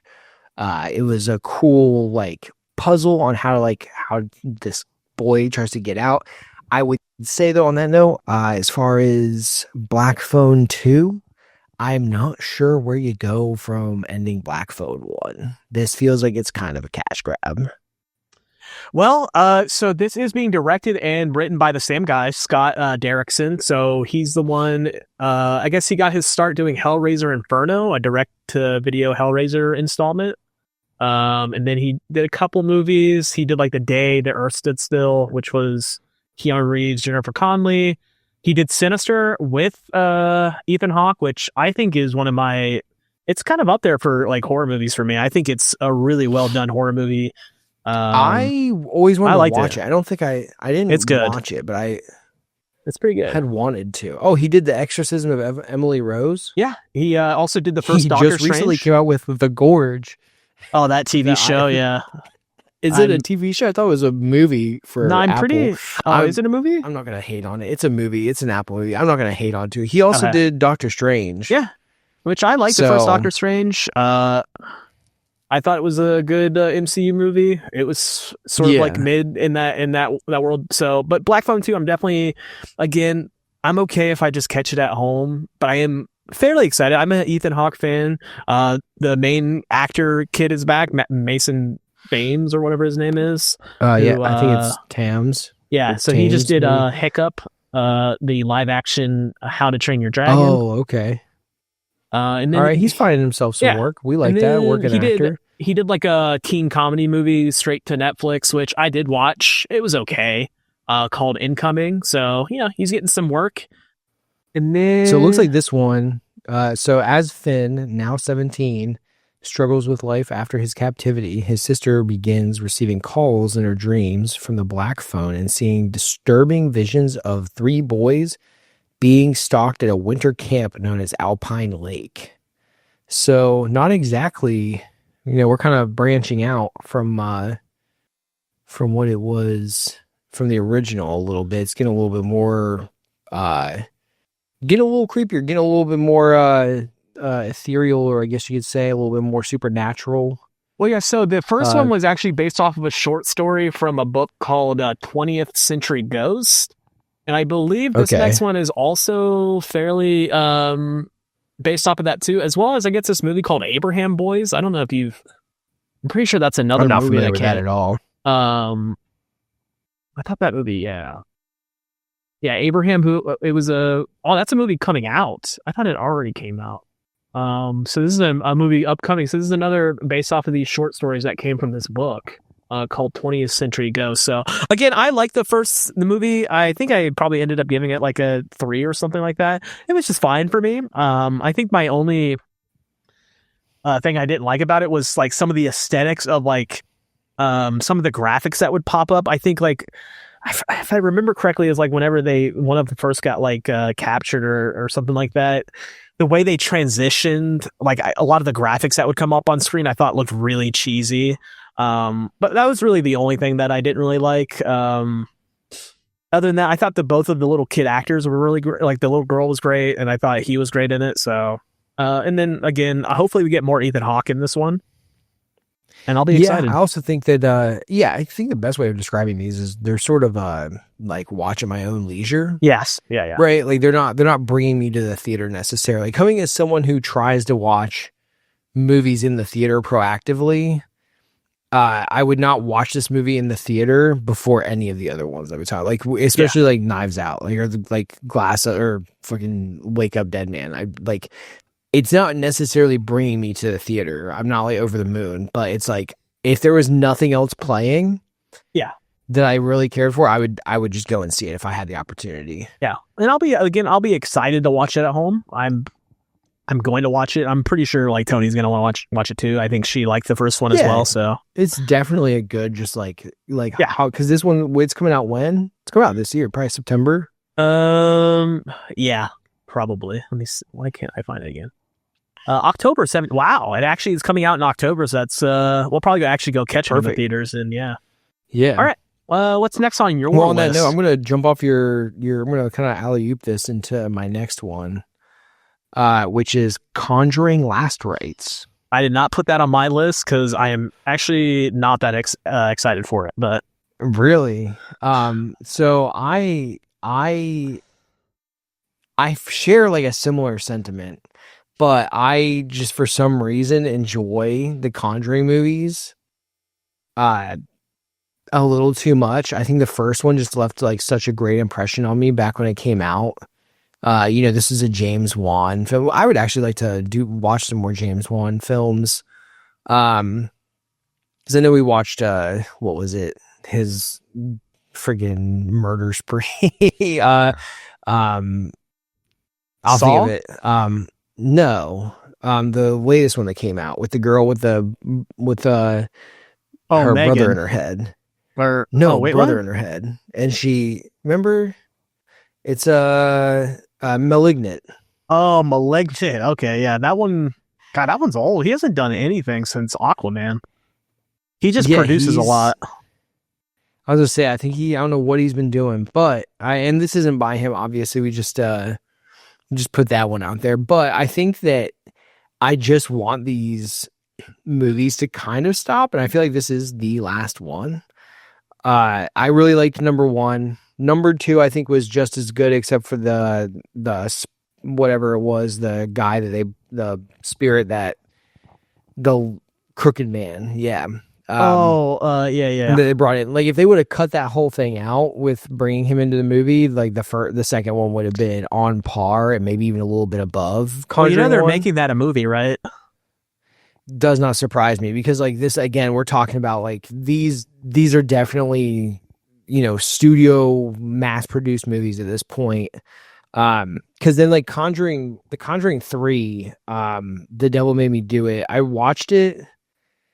I was whelmed at best. I thought, like, at this point, this is when I knew the movie was just kind of, the series was dying, Like it's kind of like, and I didn't even think they were going to do a 4th one. So I guess that for me, this is, we're riding one last ride, as they would say in the Fast and Furious, which they've said many times in the Fast and Furious series, that we'll be watching in 2030, where they just say like one last ride, going, this feels like it's the last rites. We're putting a little pin in this series. So I want to watch it. I would not go to a theater to watch it. I refuse. Maybe because it's being directed by the same guy that did the last one. And I'm not actually not for as offended by that. I would be, so he did. He did the Nun too. The Curse of La Llorona. Can't say La Llorona. That one was supposed to be a little stinky. But yeah, Michael Chavez. Yeah. So yeah, he did the last Conjuring. He did the Curse, and then he did the Nun 2, which was also trash. I mean, all these ones are so bad. I mean, I did not like the last Conjuring. I thought it was pretty shit, to be quite honest. Yeah, no, I don't disagree with you. I just think I really liked. I don't know, man. I like Vera Farmiga. I like the characters. And I like Patrick Wilson. Farmiga and Patrick Wilson. But I don't disagree with you on how the last one was kind of doo-doo dog water. Honestly, if they would have like went and tried to just kept with the I guess they do like stay like Monster of the Week, sort of like whodunit. Mm-hmm. Like these are the spirits tormenting us. You could probably take it out kind of far, but they started bringing up their daughter more, right? Like there was always like this, like our daughter is being threatened, and I don't know, man. It definitely has fallen from grace. It'll be nice to see it kind of end. And I would go and see this in the theater. I would. I'd be lying if I said I wouldn't. I probably won't, but I will watch it just because I feel like I want to cap it off. I would go if I just re-upped to AMC, like the unlimited, right? Because I'm in a position to where I can like make the most of it, and I'm like studying for training and then like watching movies. That's my existence now, right? For the next, so like if I would not go and pay for a movie ticket individually for this movie, right? I would if I'm getting unlimited movies per week and I have a free day, because like you and I feel like we could definitely just casually go and watch movies in the theater, right? Like if we just didn't have anything to do on a Saturday. Yeah, for sure. And like we were like, yeah, I'm just going to go to the movie theater. Like I'll go watch whatever's out. Especially with something like Regal Unlimited, which is why I actually love Regal Unlimited. I don't know if it's sustainable. I hope it is. I hope it's like helping them out a lot, but this would be that movie for me. I'd be like, okay, yeah, like let's just go see it and see what it's about. I think my problem with these is that I don't think their visuals are ever interesting. Any like specifically these like this one, not anymore. After number 2, they became so like number 1 did some really cool tricks. Like I remember I'll never forget like the scene that it was in the trailer, right, where the mom going downstairs and she has the matches, and then like you just have the hands come out and clap. Like there were really interesting jump scares. Yeah. It wasn't simply I'm gonna throw a demon face at you and play something really loud. It was like, were they startling and sudden? Yes, but it's like, again, some hands clapping. There was like these creepy moments, and like we've just kind of thrown that out. Like after number 2, it was kind of happening a little bit in number 2, but they still did some cool things. I still think about whenever he's interviewing the ghost that is inhabiting the girl, and like they have Patrick Wilson in focus, and then they like transform the girl kind of like behind him, like she kind of takes on his form a little bit. That was pretty cool. But they definitely, I remember The Devil Made Me Do It was not doing things like that, and I'm sorry, like maybe I need to watch The Curse of La Llorona. Sorry, I'm not mispronouncing these. I've been stuffed up lately, but La Llorona. That I've only heard half measure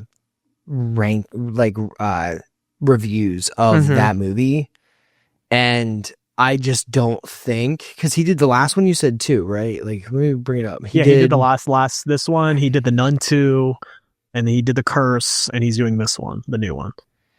Yeah, I really just I can't see him not. He just doesn't. I don't know. I feel like they're just like they're getting overproduced. That je ne sais quoi. Yeah, like they're getting too. I just think they're overproduced at this point. Like we were just talking about Blumhouse, where they're on these like shoestring budgets. These ones just seem like Blumhouse has stinkers too. Oh, for sure. And they have. I mean, most of the movies are kind of stinky. Yeah. Yeah, but like honestly, with this is like it just feels like it's here to make a little bit of cash. Like it's like it's a recognizable IP. Hey, The Conjuring, put one out, get Michael Chavez to do it. He did the last one. He's good at putting these sloppy, horror movies together, and then get it out there during October too, because it's all right. So some other, I'll just add, it feels like a lot of these are horror. So briefly, it's another sports movie that I'm like very kind of excited for. I don't know if you saw this. I know what you're about to talk about. Yeah. Him looked kind of interesting to me because it seems like it has the produced by Jordan Peele, right? I think so. Yeah. It kind of, I thought it was a Jordan Peele movie, but it's definitely, definitely made that trailer to it's a Monkey Paw production as well, so that's his thing. Yeah. So that's his production company too, right? So I like the idea of like a sports horror movie. I think it looks interesting. I don't think it's probably going to be all that great, but I'm interested in like Marlon Wayans as well. Like he's like the forefront of the cast here. Really? Yeah, I think that's super interesting. And then you have a bunch of like Julia Fox is in it, Tim Heidecker's in it, Jim Jeffries. Yeah. There's a bunch of random people in this. It looks somewhat interesting. Here on Wiki, it says a promising young and up-and-coming football player is invited to train at an isolated compound of a dynasty team's aging quarterback, which is played by Marlon Wayans. He's an almost retired quarterback, takes his protege on a blood-chilling journey into the inner sanctum of fame. So it seems like one of those, like, you're kind of like selling your soul for fame type deal is my guess. I don't know if that sounds interesting. It seems like it's like Jordan Peele maybe taking a risk on like a new director coming in who I guess directed. Yeah, because I'm looking at TV. I'm looking at his. It looks like that, and he has a movie called Joe versus Carol off of the Tiger King show. So he has done little to nothing as far as a huge release. I want to look at who we have rating. Zach Akers, Skip Bronke, Justin Tipping. So he wrote. I'm not familiar. I feel like I don't know who these guys are. Sounds familiar, but I don't. No, they really haven't done a whole lot. So this kind of feels like a maybe a I don't know how much involved it kind Jordan of like Peele gives me the is. excitement that I had with like the menu, right? Where like it looked interesting because Yeah. it was like for the menu, it just like was this like isolated island, like culinary, like it was like this chef that had like horror vibes to it. And I was like, that's interesting. The cast looked interesting. This one has a bunch of really kind of no-namers. I mean, Marlon Wayans it's not a no-name. If He's you grew not. up He hasn't done a lot. if you grew up in the early while. 90s or the late 90s, early Yeah, 2000s, you know the Wayans brothers and yeah, I mean, I stuff, grew but up like watching he that hasn't been. stuff. But yeah, he That's hasn't really honestly a done really much. just that name, like The Wayans brothers for just sure. having him and I mean Tim Heidecker's But even Tierra like, Whack, isn't it? What? oh, is she? Oh, I love Tierra Whack. Yeah, me too. I mean, great musician, but I just didn't think she was doing acting stuff. So yeah, it seems like they're probably they're inserting a bunch of like they're not even really A-list stars like Tim Heidecker. Most people could know him, but like not a lot of people really know Tim and Eric. Like it's kind of still an obscure like comedy duo. So yeah, that one. Well, on the Marlon Wayans note, it's like I guess he has a new scary movie coming out next year, but he hasn't really. And they're doing White Chicks too, which will be of course awful. that makes sense. I guess 2024 that was just him doing a comedy. This gives me the same feel as maybe like Uncut Gems we kind of talked on, where it's like Adam Sandler in a role that like like maybe a more serious role. I would actually go and try to see this in theaters. Yeah, it looks like the production looks big enough to see in theaters for sure. Yeah. And again, I actually just in Jordan we trust, right? I guess that's kind of how I put it. Like you don't have many again, he's producing, but you don't have many people that can have like a by Jordan Peele or produced by credit that is like Jordan Peele. But you already know what kind of like the aesthetic is going to be. Like you kind of already know like it's a very, I wouldn't say just fun. It's very interesting. I like his brand of horror as well, like the sci-fi, Twilight Zone, obscure, right? I'm big. So like this, like supernatural, the way he implements it. So I'm actually into that for sure. Yeah. So the last movie that I would say that sort of connects these two would be like Candyman that he produced with another director. DaCosta, and I thought that was a pretty good entry. It's not as good as the original Candyman, but I thought it was like a good sort of modern take on Candyman. It was some funny moments. I thought it was a nice one. So I have faith in his eye. This one looks interesting enough. Again, probably be it like an at-home watch for me. And probably just sort of see how reviews go about and sort of take it from there. But yeah, this one looks, sort of interesting to me. Yeah, I would definitely try to go and see this one. All right, let's. I think so. I've got 2 more total. Okay, what are you sitting at? I have like 3 or 4, but a lot of them can sort of just be breezed by. I think so. I'll try to knock mine out because I think we're going to talk about this next one, and then we'll get into this one's not really a big one. But have you seen the trailer for The Long Walk? No. Based on a Stephen King story. It's by the director Francis Lawrence. He did all the Hunger Games, freaking Catching Fire to Mockingjay, and then like the offshoots. Oh, okay. He has some like bigger. I mean, he did I Am Legend and Red Sparrow. I liked Red Sparrow quite a bit. Constantine, I think, is I don't know. People, it's just getting those like nostalgia likes, I guess now. But I'm a Hunger Games fan, so I like the Hunger Games as well. I like the books. I thought the movies. I haven't really read the offshoots, but Jess loves them. Really, really enjoys them, like reaping at their sunrise, the reaping and stuff. I hated the last one. The trailer. Yeah. The Long Walk is just like this simple. It's very Stephen King feeling. Like it's what got me is that Mark Hamill. It also has Cooper Hoffman. So he's from Licorice Pizza, baby. Licorice Pizza. So he's one of the guys there. But they just do a game show, or I'll just read it, right? every year, 50 teenage boys meet for an event known through the country as the Long Walk. Among this year's chosen crop is 16-year-old Ray Garrity. He knows the rules, that warnings are issued if you fall under speed, stumble, sit down. That after 3 warnings, you get your ticket, and what happens then serves as a chilling reminder that there can only be one winner in the walk, the one that survives. So yeah, they pretty much just are going to walk. They're just going to keep walking. Like, the whole thing is like they just walk down, and like military men are escorting them the whole time. They can't drop below, I think it's like 3 miles per hour. And if they do, like a guy with a M4 just comes up and punches your ticket right there. Like the trailer is actually very profound. Like, I was like, damn, like, this is actually a pretty solid trailer. This one. I don't know what it is with Francis. Yeah, I don't know what it is with Francis Lawrence and Dystopia, but like he's really into it. He's good at it. Yeah, it looks. Yeah, I mean, it looks. I'm really excited to. I really want it to just be like this very small production where it is just like a bunch of guys just walking. Like, I don't want it to be like going to their families. I want it to just be them walking.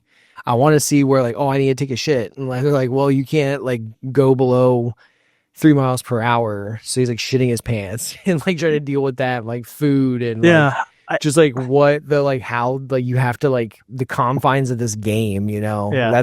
That's what I find interesting. This is a good pick. I like this. I haven't heard of this one. This one this one seems interesting. I think Tony will like this one a lot.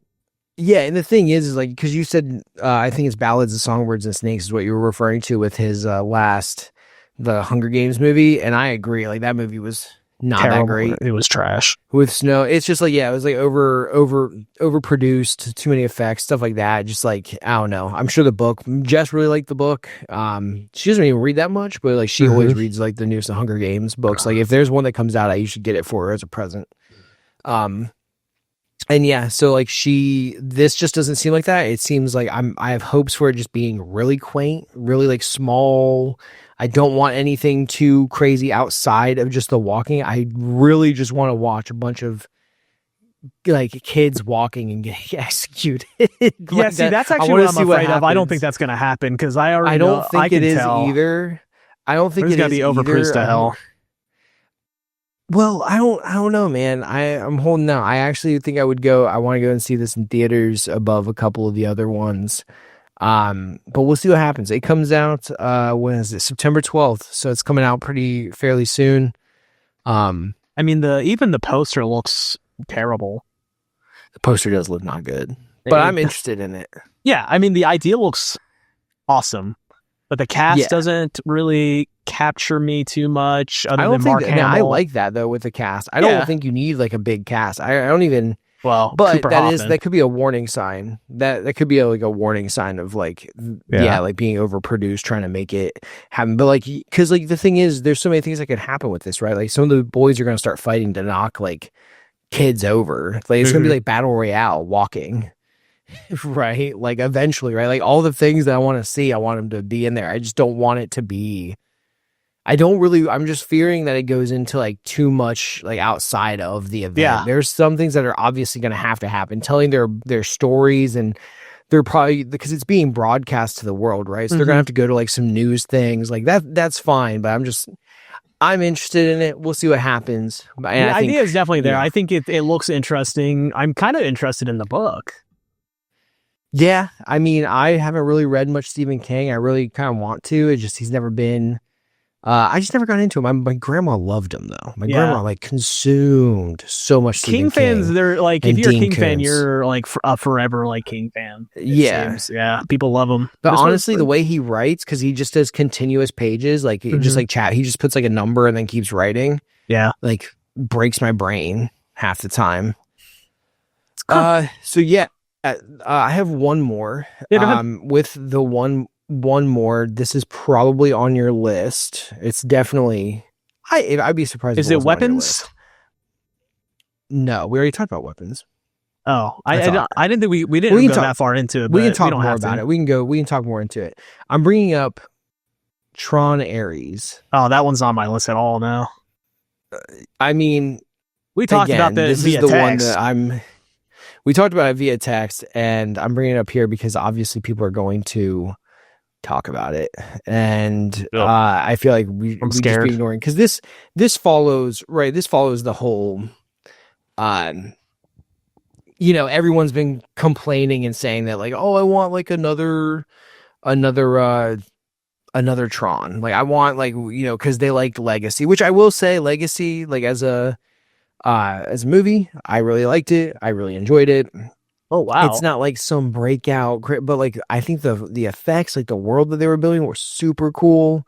I never watched the original. I didn't really care to watch the original. The music was awesome. I stand by that. And like Daft Punk's like score composition for it was like awesome. Everything just felt real Cast good. was pretty good. I mean, they got my main guy was okay in there. You got Jeff Bridges. The main guy was okay, yeah, like nothing crazy, but like, yeah, I liked it. I think it was, and I think it should have just kind of stayed at that. I didn't know. Did you know who the director of this one, the Tron Legacy, was? No, who was it? He's the one that actually, I guess, directed Oblivion, Top Gun Maverick, and he did the new F1 movie. So he's been working since Tron. Oh. Okay. And F1's gotten really good reviews. F1 was awesome. I really liked it. I actually would say, like, whenever you get time, like, go watch. I would go and see it in theaters. Like, if you snag an IMAX ticket, like, it was a really cool experience. But even just seeing it in theaters, just because of like how loud and the F1. I don't know. I like racing movies though. However, Tron Ares just does not interest me at fucking all. Like, if anything, I want to watch it. You're hate watching it. I am hate watching it too. And the thing is like, we've got Evan Peters and Gillian Anderson and Jeff Bridges back in it. It's like, okay, cool. But then you have Jared fucking Leto, dude. And I'm sorry, Jared Leto is an op. I swear to God, I see Jared Leto pop up, and the thing is, he's not like, I'm off of him now. I used to stick up for him. I'm off. Like, I'm off the train. To, like, I'm trying to think, like, he was like, I'm looking at his like movies, and it's like, okay, like, yeah, Blade Runner is probably his most like, well, I guess if you want to put in like Suicide Squad, and then like Morbius. Well, like, he was in American Psycho. Dallas Buyers Club was, he was really good at that. Yeah, like I think he won an Oscar for that one. He was in Panic Room, Phone Booth. But yeah, he was like in Requiem. Obviously, that was like a big role for him because it's a Darren Aronofsky film. He was in American Psycho as Paul Allen, but like, he wasn't obviously the star in that. And then before that, he was in Fight Club. Was he? I didn't know that. I think the downfall was whenever he went to, he did Chapter 27, which was that, I think that was the one where he was Mark David Chapman, the guy who shot, where he shot, John Lennon, the guy who shot John Lennon. Because that was when he started doing the method acting shit. Yeah, he like gained 50 pounds or some shit. He was like, yeah, I gained all this weight. He was like, I'm drinking quarts of ice cream with melted ice cream. Yeah, like melted. I remember that was a big one. He's just like, he's like, bro, if you're just gonna eat it, just fucking like, why melt it? Just enjoy it at that point. Like, why do you? No, it's even worse than that, dude. He gained 67 pounds by microwaving ice cream with soy sauce and olive oil every night. That's fucking disgusting, dude. Yeah, and then he also like developed gout from it. It's like, whatever, dude. Honestly, I think method actors suck. I used to be all about it, but now I'm like, if you're a method actor, I just think you're a shitty actor. Like, because you have like method. Like, I definitely feel like Jared Leto, if he was method acting, right, doing his method acting thing, if he's playing like a dick, like for instance, like they were talking about when he was playing the Joker and like sending shit to. I think Margot Robbie was like quoted where he was like sending her dead rats and stuff. I'd beat you up. I would straight up come over and beat your ass, dude. Like, you just suck at, just say it. Like, I suck at, just be like, I suck at doing things. So I have to come up with excuses, or I'm like, not even suck at it. Like, I want to be a fucking dickhead and then use the thin excuse of like, I am like doing this for my role. And it's like, shut up. It's whatever, funny, dude. Like, have you heard about like Brian Cox, the one guy from Succession, about how much he fucking hates method acting? No. Yeah, he gets asked about it a lot, I guess, because Jeremy Strong, one of his sons in the show, he's like a devout like method actor or whatever like that. So he like takes a shit on method acting every time he gets asked. He's like, that's like American shit or whatever. Like that's like the most pretentious shit. It's just like, I suck at acting, so I'm just gonna be a dickhead and like do this. Like, how about you just don't suck? Well, there's like a level to so that's it, why, obviously, like most things. Like there's a spectrum of like you could probably method act a little bit if it helps you, but like this full blown like I definitely think you don't have to like cut your wrists to like understand how to play somebody that's like suicidal or something. And like Jared that. Leto is just like honestly putting out stinkers for a while now, and like the fact that he is like the top bill on Tron Ares is like also like, again, they're getting the fucking Nine Inch Nails, they're getting Trent Reznor to do the music, which is like good. That's probably the best thing about this is like maybe the visuals, but like Trent Reznor, like, you know, he just did Challengers. I'm not doubting it. I'm not the biggest Nine Inch Nails fan, but I'm not gonna go against him being like, that was probably a really good buy. But also, I don't fucking care, dude. This movie, they went into the real world, and I just immediately am like, I'm done. Like, you're like, the one thing I liked about Tron Legacy was like this world inside the cyberspace, inside this game or this world, and it's gonna be in there for a little bit, but now we're like getting out of it. Now we're gonna like, it comes like we've developed a private military army. Like this company has developed, like we are using Tron and AI to like make the best soldier, and if it dies, we'll make you a new one. Which I don't know. I'm gonna go watch it just to hate watch it. It makes me want to watch Tron Legacy again. I remember when it came out, and I was all about it. I loved it. I love the music of it. I think I watched it not too recently, or fairly recently, like the last like month or two. I think that was around the time where like they were really trying, and I think they somewhat got it right for the time of like sort of the de-aging technology. No, this is 2010. This is where that was pretty. I remember actually, I think I did watch it like very recently. I think I just watched it like a couple weeks ago. Without knowing about Ares, but that was because I was just on Disney Plus and I was like, oh no, fuck it, let's give it another ride. But like I remember specifically them doing that for Jeff Bridges whenever he was being whatever his name is, the guy that's the AI that's taking over. Clue. Was it Clue? And he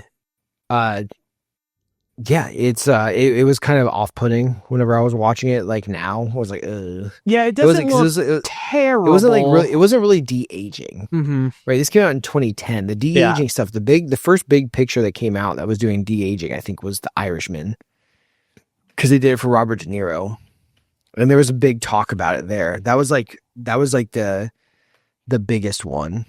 Irishman was 2019. Actually, it was either that's 10 years before Tron or after. Yeah, no, I'm saying Legacy. Like I don't know if you'd really call this. I think they just did like a reconstruction completely, because like I think that it got talked about with like Star Wars as well. Well, yeah, I think they took like old old footage of his those movies. Those were just completely generated though. They weren't even de-aging.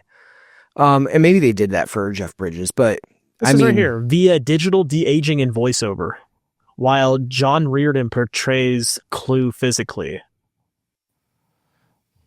So yeah.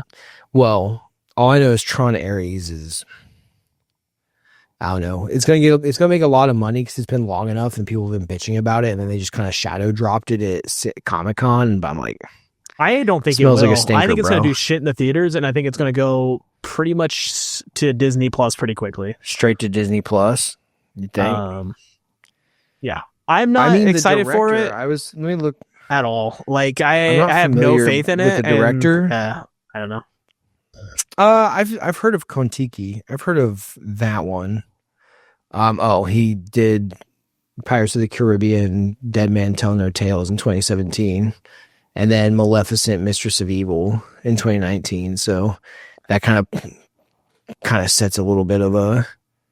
It's gonna look okay, but I think it's gonna be so overly CGI'd all to hell that it's gonna be too bright.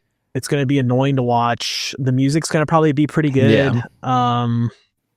The cast looks fine, I guess. I don't know. It will probably be mid. It's probably just gonna be mid. I don't know. All right. Yeah. Last those are my two movies. So let's go into yours. Last I'll say you want to talk about weapons? We don't have to. Because I sort of wanted to go off and pick a movie that I think we may have brought it up earlier, but The Roses I thought looked really interesting when I saw them in theaters. Yeah, that one looks pretty funny. Well. The cast looks great. It's just like a satirical black comedy. Like, it looks funny. I like, again, Benedict Cumberbatch. I'm glad he's like stepping away a little bit from doing Doctor Strange, and it feels like he's not like playing this like swarmy type of guy. He's just like, he's in a comedy, and that's exciting to me. Olivia Colman, again, we talked about The Favorite. She was great in that. This seems like right up her alley. And then you have like Andy Samberg and Kate McKinnon. Hopefully Kate McKinnon is not over the top like she normally is. I hope she sort of suppresses some of her SNL. Yeah. But like Allison Janney, I think is hilarious in most of the things that she does. I really like her. She's always like an actress that like pops up in a bunch of random shit that I'm just happy to see her. She's funny. She's I'm pretty sure, right? Am I thinking right? Is she in what's the one with Michael Cera? The Running Man? No. Are you talking about new movies coming out? Well, she's in Bad Words, which was like a Jason Bateman movie about him. He's like a 40-year-old guy that joins a spelling bee to get back at his dad. That one I liked a lot. It's not the greatest, and like there's a lot of like really naughty jokes in it, but it's just I don't know. It kills me. I really like it. Juno is what I was thinking. I thought she was fantastic in Juno. She had so many like very quippy, like just hilarious lines in that movie when she's talking to Elliot Page. So yeah, Allison Janney's in that one. The Roses, it looks funny. That's about it. I'm happy. I like these type of like comedy movies. Other than that, last would probably be Frankenstein. That one is a Guillermo del Toro. Yeah, that's gonna be a Netflix movie though, right? Is it? Pretty sure it is. Nothing against it. It's just, I think Guillermo is doing mostly Netflix stuff nowadays. Well, yeah, I guess it is being distributed by Netflix, which good for me because again, I am unemployed, so I can just watch that at home. Yeah, so this is the next Guillermo del Toro movie. Couldn't get a theatrical release, I guess, but yeah, I think it's mostly. Oh, it's having its world premiere at the Venice International Film Festival. So this one comes out in November of 2025. I'm pretty sure. Yeah, this festival is in September. This one stars Oscar Isaac, Jacob Elordi's in it, Mia Goth's in it. Oh yeah, I remember that being. Which I mean, it's a good cast. Yeah, Christoph Waltz is in it. Lars Mikkelsen, Ralph Ineson's in it. So yeah, great cast. Great director. What was the last thing he did? Pinocchio. I haven't seen that one. So that was the last Netflix movie he did. And before that, he did Nightmare Alley, which I thought was just okay. I had to catch it again. I was pretty whelmed by Nightmare Alley. It was. Yeah. And then before that, he did The Shape of Water, which was the fish fucking movie, which got joked about a lot when it came out. But I did like it. I'd have to rewatch it. It's been a long, long time. I don't think I've watched it since it came out, but I did really like it when it came out. So yeah, that's pretty much it. I would say, I guess my last movie, we did talk about movies that really are just coming out this year that we know, but I did want to point out, just because the trailer somewhat came out recently, was Project Hail Mary, and it was a book that we I was going to bring that up. Yeah, we both read / listened to. Yeah, that one I'm actually really because I just looked at the Wikipedia for it. How they because it's the guys who did the Lego movie, right? Yeah, and I think they're doing an animatronic for Rocky. For Rocky? Yeah. That's kind of crazy if they do. That'd be kind of difficult. I mean, it wouldn't be difficult since Rocky just kind of lives in his own like section of everything, right? Like he has to be in his own, like you could probably do an animatronic fairly well, but he's very agile in his area though. That's the thing, is like, I don't know. We'll see how that goes. That's interesting though.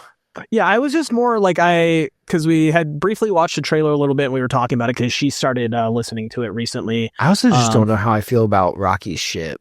I don't know if that's how I envisioned it. Did you envision it like that?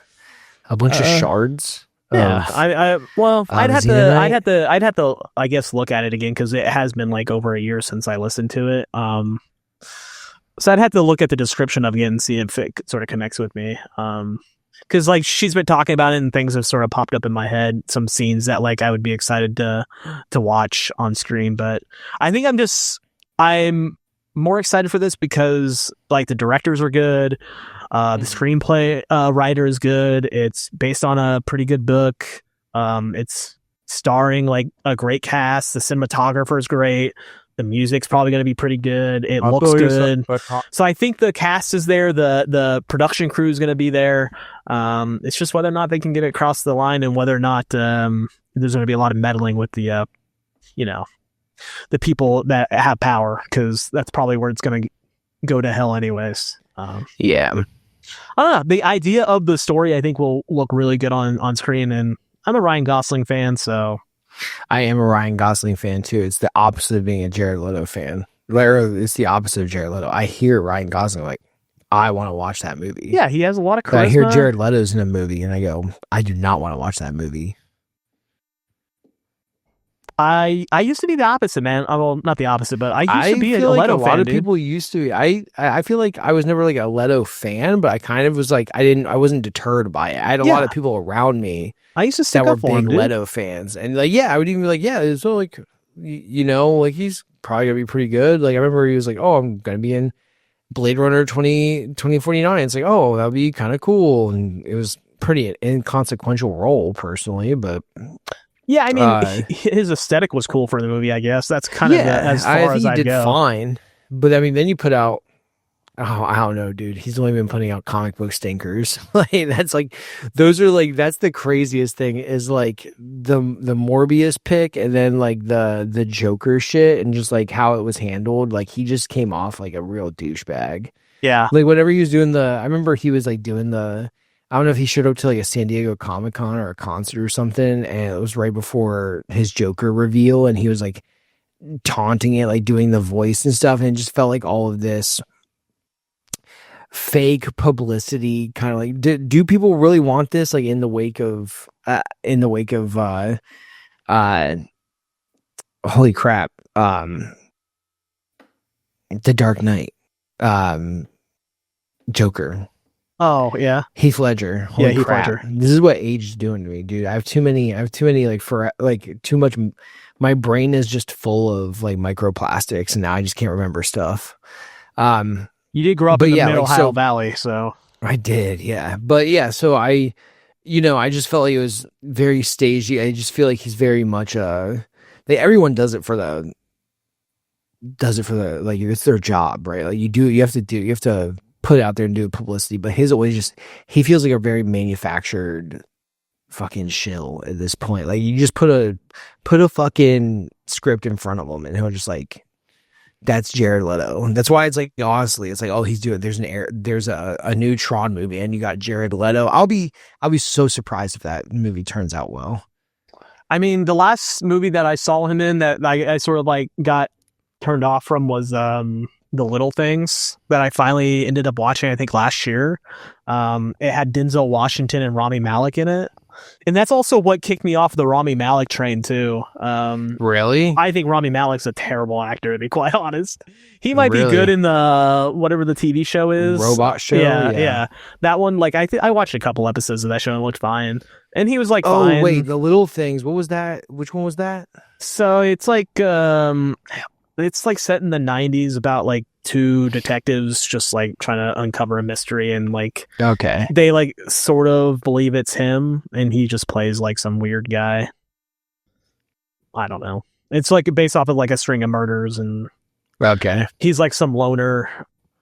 He like it sounds like a typical Jared Leto role where he like plays this like weird loner guy. The movie was just such a bore. I think I ended up giving it a 2. I guess I liked it. I don't remember anything past that, I guess, but I remember it was also boring. Referencing to like that one movie where it's like The Underdog or something, where it's like Rami Malek is like trying to find his wife or something. And the one that just came out.